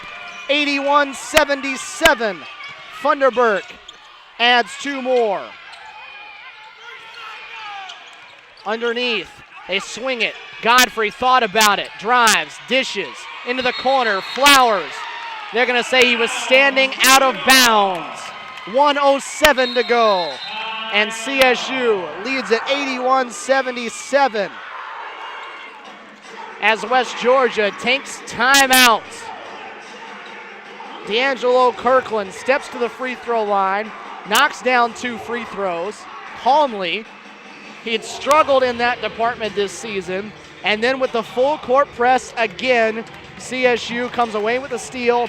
Funderburk with some nifty dribbling gets the steal. It goes behind the back and finishes with the right hand. He has 23 points today to lead the way, lead 4 Cougars in double figures, and they lead at 81-77 with 1:07 showing here in overtime.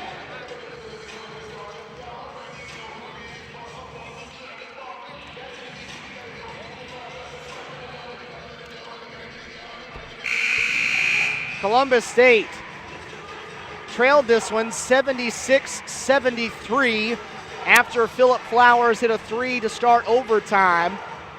It's an 8-1 run for them since then, and they lead by 4, 81-77, a minute 7 still to play.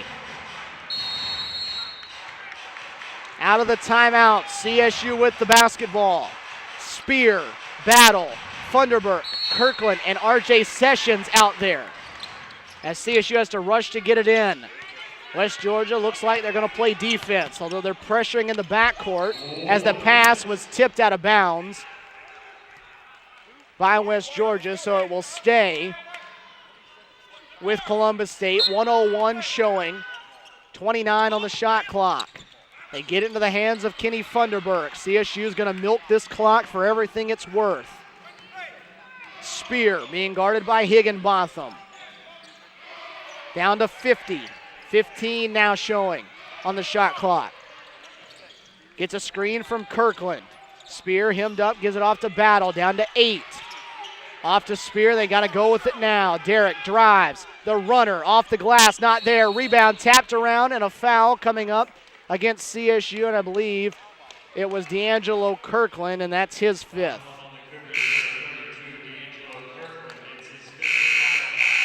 So D'Angelo Kirkland fouls out. Very good performance, though, from the big man for CSU. 14 points, 8 rebounds, and it'll be up to Shane Hayward for CSU to try to finish this one out. 34 seconds to go.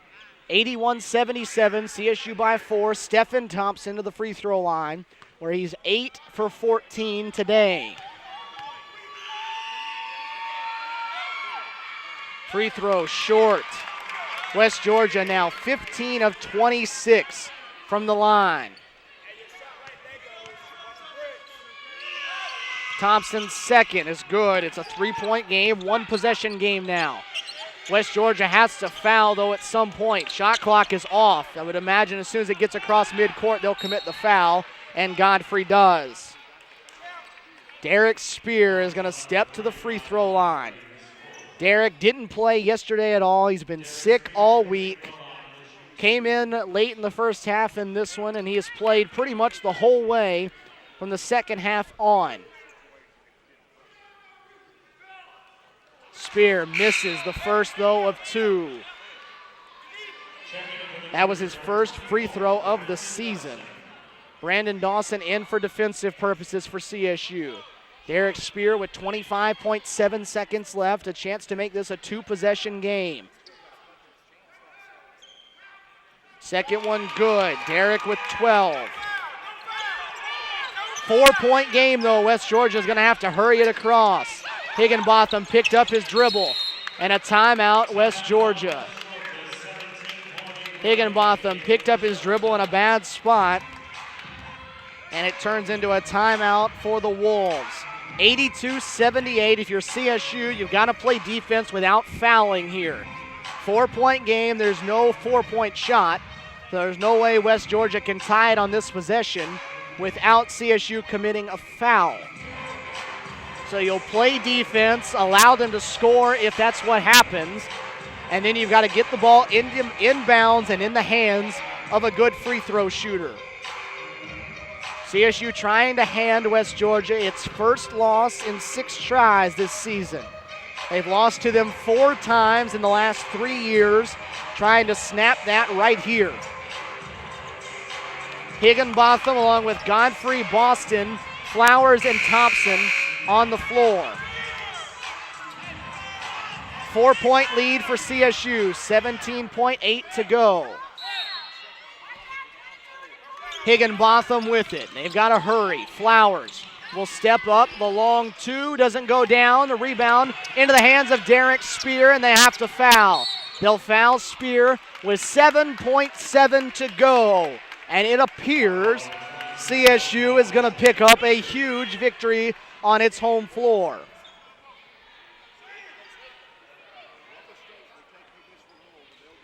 Foul was on Flowers. That's his 3rd. 2 shots coming up for Derrick Spear.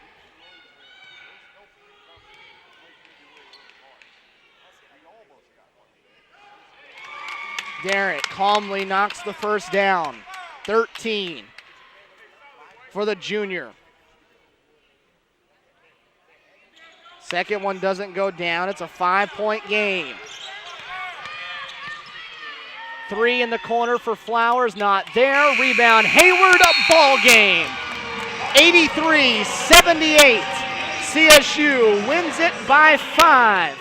Overtime from the Lumpkin Center, and the Cougars are 3-1 on the season now. West Georgia with the loss falls to 5-1 as they take their first loss of the season. Columbus State with the victory has now won 2 in a row. And Robert Moore's bunch has avenged an earlier loss this season. Its only loss of the year to this West Georgia team. Coming a week ago today, and today they get it back 83-78. Stick around, post-game coming up here from the Lumpkin Center as we'll talk with Robert Moore, and also Derek Spear is going to walk over, and we'll hear from the junior point guard for the Cougars as he makes his way over. Strong afternoon from Columbus State, though. Big shot down the stretch, 83-78. Columbus State wins it by 5 as Derek Spear, the junior point guard, sits down with us. Entertaining ball game. How you feel? You've been sick all week. You didn't play yesterday. Your fatigue good? Yes, sir. It's good. It's getting back to good. Did it take you a while to get in any kind of rhythm today, not having played in a week? No, sir. No, sir. I mean, I'm a good basketball player, so it's very well for me. Take us through what was going on in that late in the ball game. It seemed like it was going back and forth. You all had your opportunities, and then BJ gets the big shot down the stretch. What was the message going into overtime? Just play hard and play defense, and we're going to come out with a win. You look at it, you have struggled with free throws a little bit this season in some ball games. Down the stretch, how much did you want the ball in your hands? I want it real bad. I wanted to close out for my team and let them know that I'm still here. How big is it for you all to get this one back against a good basketball team that just knocked you all off? It was a great win for us because it gives us a lot of confidence going into the next game and the season. You'll come back now 2 days from now. You got to go to Fort Valley. What are some of the things you'll have to work on the next 2 days? Free throws and defense and boxing out, rebounding. Derek, good game for you today. Congratulations. Thank you, sir. Derek Spear wrapping things up for us here post-game at the Lumpkin Center as he finishes the afternoon with 13 points. He hit a couple of free throws down the stretch to help ice that one away. CSU was leading it 73, or rather was trailing it 73-70 at the end, or towards the end of regulation, as the Cougars were down 3. They got the basketball, had a chance to tie, turned it over. Taylor Cochran got the steal for West Georgia, was cruising to the opposite end, looking for a basket to put the game away to make it a 5-point game with just seconds to go. Cochran cruising in for a dunk, though, didn't get the dunk to go down. He started to slam it with one hand. The dunk bounced out, and it went back to the opposite side for CSU. At that point, BJ Battle stepped into a 3 from just about NBA range, knocked down the 3, the big shot for BJ, his third 3 of the game, and it becomes a tie game at 73 with 19 seconds to go.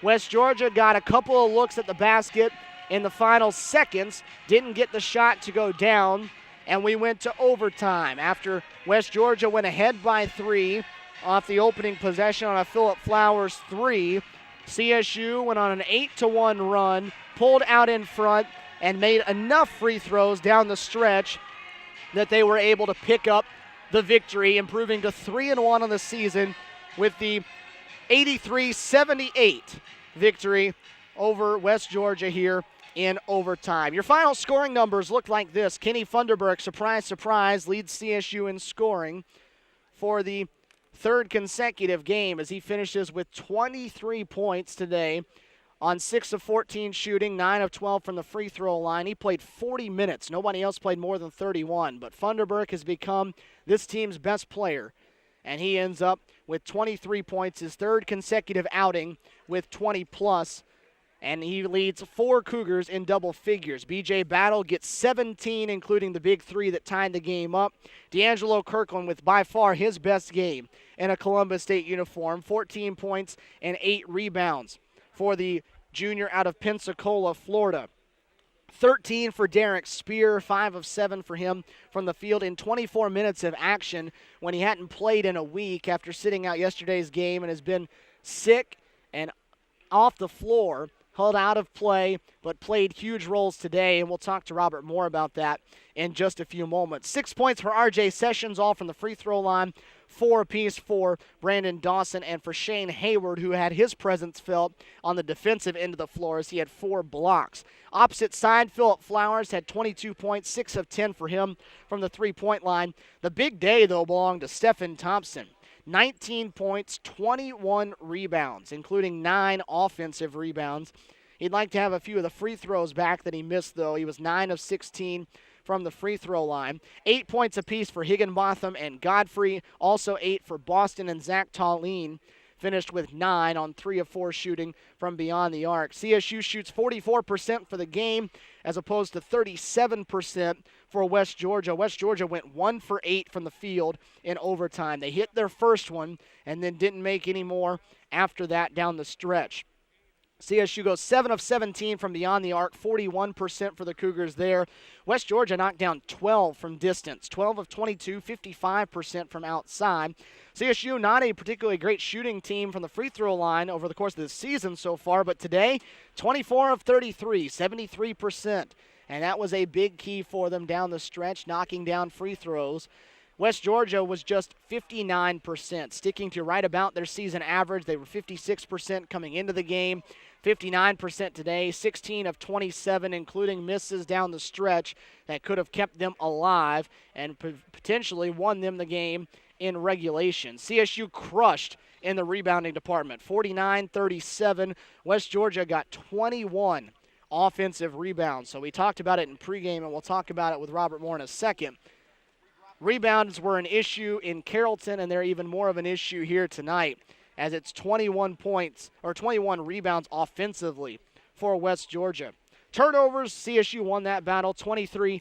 CSU ends up 4 in favor in that one and picks up the victory. They'll turn their attentions now to Monday, where they'll take on Fort Valley State down in Fort Valley. That's an 8 o'clock tip. And then we're back here on Cougar Sports TV on the 7th. Next Saturday, Point University will take on the Cougars at noon, and then Jonathan Norton's Lady Cougars will go up against Selma at 2 o'clock immediately following that one. So that'll be a doubleheader with the Cougars playing in front of the Lady Cougars in that one. Robert Moore with us now as his team wins 83-78 in overtime. Coach, back and forth that ball game when it seemed like every time one team made a run, the other one had one to counter it. I'm just glad we had the last run in us. It kind of scared me there, Stephen, because the guy had a wide open layup. He lays the ball in, we're done, and he misses the dunk. And so we take advantage of it with a big shot by BJ, and we're just fortunate to get out here with a win. Look at it. We talked about offensive rebounding of West Georgia in the pregame. They get 21 of them today. More of a credit to them or things that you all have to work on? I just think it's more credit to them. They got 2 guys in there. I mean, that guy Thompson, number 30, he just goes at it all night long. I think he ended up with 21 rebounds. And he's a load. He's a strong guy, an athletic guy, so it's hard to box him out. But we got to do a better job of boxing out, too, so we can get those rebounds. How about the night of Derek Spear? He didn't play at all yesterday. You're not sure how much you can put him in there, and then he has to go the full way because he's leading the offense. Oh, he's leading the offense. He runs the show. He's always calm with the ball. And Derek did a real good job today. We started Nick Turner, tried to play Ty Harris some. He couldn't really go like we wanted him to. So Derek did a great job. I'm just fortunate to have him on our team tonight. And then late down the stretch in the second half, it seemed like when you needed it, your defense set up your offense, especially with the full court press down the stretch. Oh, yeah, and I think our guys didn't give up at the end. We were down 5-7 points, and I think that pressure that we put on them in full court really bothered them. And I think our guys are athletic enough to do that, and we just got to pick our spots when we do it and don't get beat long. But I thought our guys gave a great effort at playing man-to-man defense and full court defense. And a nice time as well for your best free throw shooting night of the year, too. It came at the right time for an early Christmas present. But that's something that we just got to continue to work on, repetition with free throws, because there's going to be a lot of close games in this gym because a lot of Peach Belt teams are just the quality teams as West Georgia, so we just got to be ready to play. The number of fouls called in this one, was it tough to create any kind of a rhythm? And I'm trying to get used to the new rules, but I just got to calm down and just say we got a lot of depth up over there. We just got to play different guys, and we was fortunate enough to hit enough free throws today to win the basketball game. It seemed like that might have been a difference. How many guys they had, they didn't have near as deep a bench for them as you did. No, I'm telling you, Stephen, I think if they're going to keep calling the games the way they're calling them, I think the whole part of recruiting is going to change. You're going to have 2 or 3 guys at each position, and probably can't redshirt guys anymore because you're going to have to need them to play. So. Yeah, we saw you get fired at one time, and a ref almost got you, Yeah, didn't almost he? got me, yeah. I got a little carried away. I take my hat off to R.J. Sessions, too. I mean, he made 6 big-time free throws early in the game on technical fouls, and I thought that was big for us, too. And then D'Angelo down the stretch. D'Angelo hadn't made anything from the free throw line all year, and then he gets 5 in a row. Oh, I like that, especially when the game is tight. I think that's what makes a player, that he can make free throws down the stretch when the game is tight. But he got to make them all the time, but I thought it was a good time for him to make them. Again, you got to come back and play 2 more days. You got 3 games in 4 days. Who did this scheduling? Oh, I think I did. I don't know what I was thinking.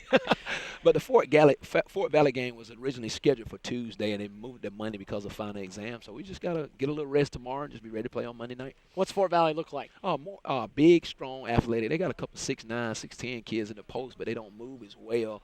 But all around the perimeter, they're just as even as us as far as athleticism. So I think it's going to be a great basketball game down in Fort Valley. Coach, big win for you today. Congratulations. All right, thanks, Steve.